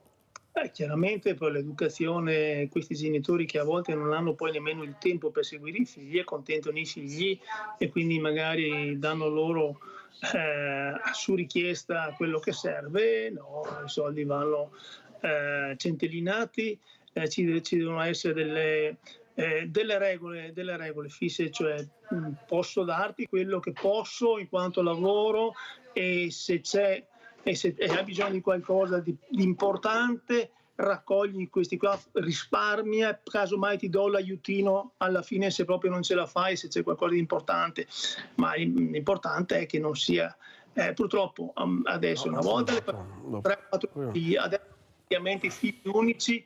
È chiaro che i genitori si lasciano trasportare, quindi il bambino cresce con l'idea che tutto sia permesso e che qualsiasi richiesta possa essere esaudita. Bisogna saper dire di no, questo è importantissimo. I genitori spesso non dicono di no ai propri figli. Perché il no, sindaco, impegna, devi spiegare il no, ti devi mettere in gioco col no, è più facile dire sì che no. Don Mauro, cosa vuole dire? Come commenta? Vi do un dato, Cessalto è un comune, in provincia di Treviso, a confine con Venezia, quindi siamo nella totale pianura. Le nostre pianure, la mia generazione, ma le nostre pianure fino a pochi anni fa, d'estate si svuotavano di giovani perché tutti andavano a fare la stagione, Bibione, Jesolo, Caorle, nei litorali, tutti andavano così. Mi stupiva proprio quest'estate, guarda caso, i miei giovani che fanno da animatori, tutti a fare la stagione. No? Una battuta. Gli altri invece... perché adesso, ai miei anni, l'università si chiudeva con giugno, no? Adesso devono fare esami tutta estate, anche qui sbagliatissimo il sistema universitario, perché tu dovevi fare la stagione per pagarti le spese universitarie. Oggi devono fare esami ovunque, in tutti i mesi dell'anno. Vabbè, ma a parte questo, io ho alcuni giovani che sabato e domenica fanno i pizzaioli per pagarsi le spese dell'università. Bene, è grave che su 4.000 abitanti... pochissimi oggi fanno i camerieri per pagarsi le spese durante l'anno e il mio paese non si svuota più per andare a fare la stagione. Quindi dico, magari che il mio paese diventasse povero, c'è ancora troppa ricchezza. Terrà come che dopo si va a fare e va a lavorare. Allora, veloce, sindaco, come ci saluta? Velocissimo. Mi saluto, complimenti per la trasmissione ancora una volta e comunque visto che manca poco a Natale auguro a tutti un sereno Natale. Grazie Giuliano Martini, sindaco di Vo, velocissimo. Gesù ci dà un progetto di vita, nasce a Natale. Ecco, spero che anche noi cominciamo a far nascere dei veri progetti e dimentichiamo gli eventi dove ci autoincensiamo, autoreferenziali, ma Gesù ci dà l'evento, la vita, e quindi custodiamo questa vita e ringrazio dell'opportunità che anche questo strumento mediatico ci aiuta. E io ringrazio tantissimo anche il nostro Don Mauro Gazzelli, parroco di Cessalto, Santa Maria di Campagna e Sant'Anastasio. Porto i saluti anche di Gianfranco Valeri da Cessalto, vero, che è andato via all'inizio ma l'ha salutata. Don, grazie anche a voi. Adesso facciamo la posta di Mirella.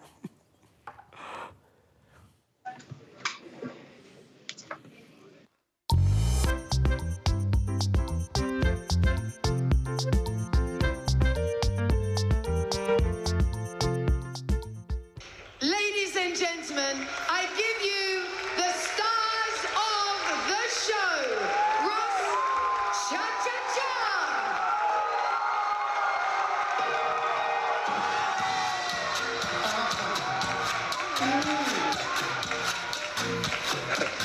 Starting with Massimo, Aquilin and Laura. To turn me on, I just need your body, baby, from dusk till dawn. You don't need experience to turn me on. And now it's Pavel Zvishany and Polina Teleshova. Belong to me, gonna show you what it's all about. You don't have to be rich to be my girl. You don't have to be Dorin Fricasano and Marina Sergeyeva. I'm more compatible with. I just want your extra time and your kiss.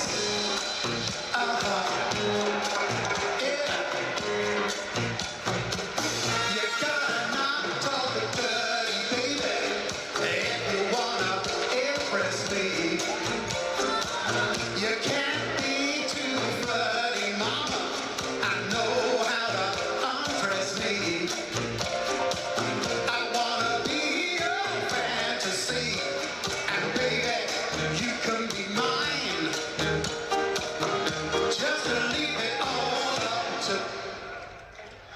There you go, ladies and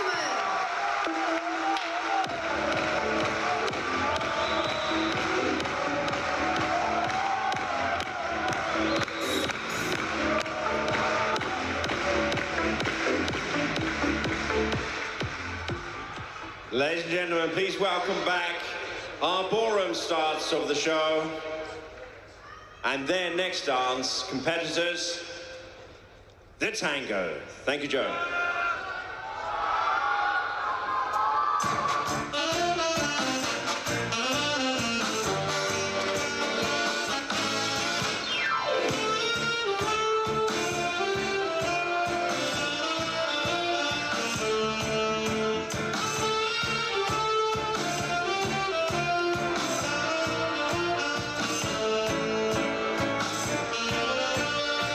And number 48 here is Fedor Isaev and Anna Zudilini.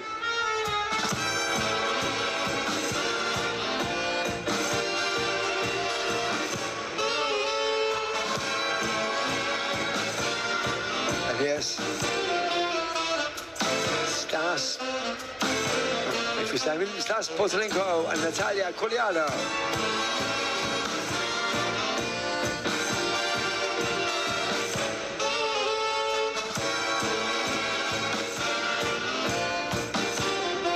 And then number 3, the last one, the 6 that we are introducing, Valerio Colantoni and Anna Demidova.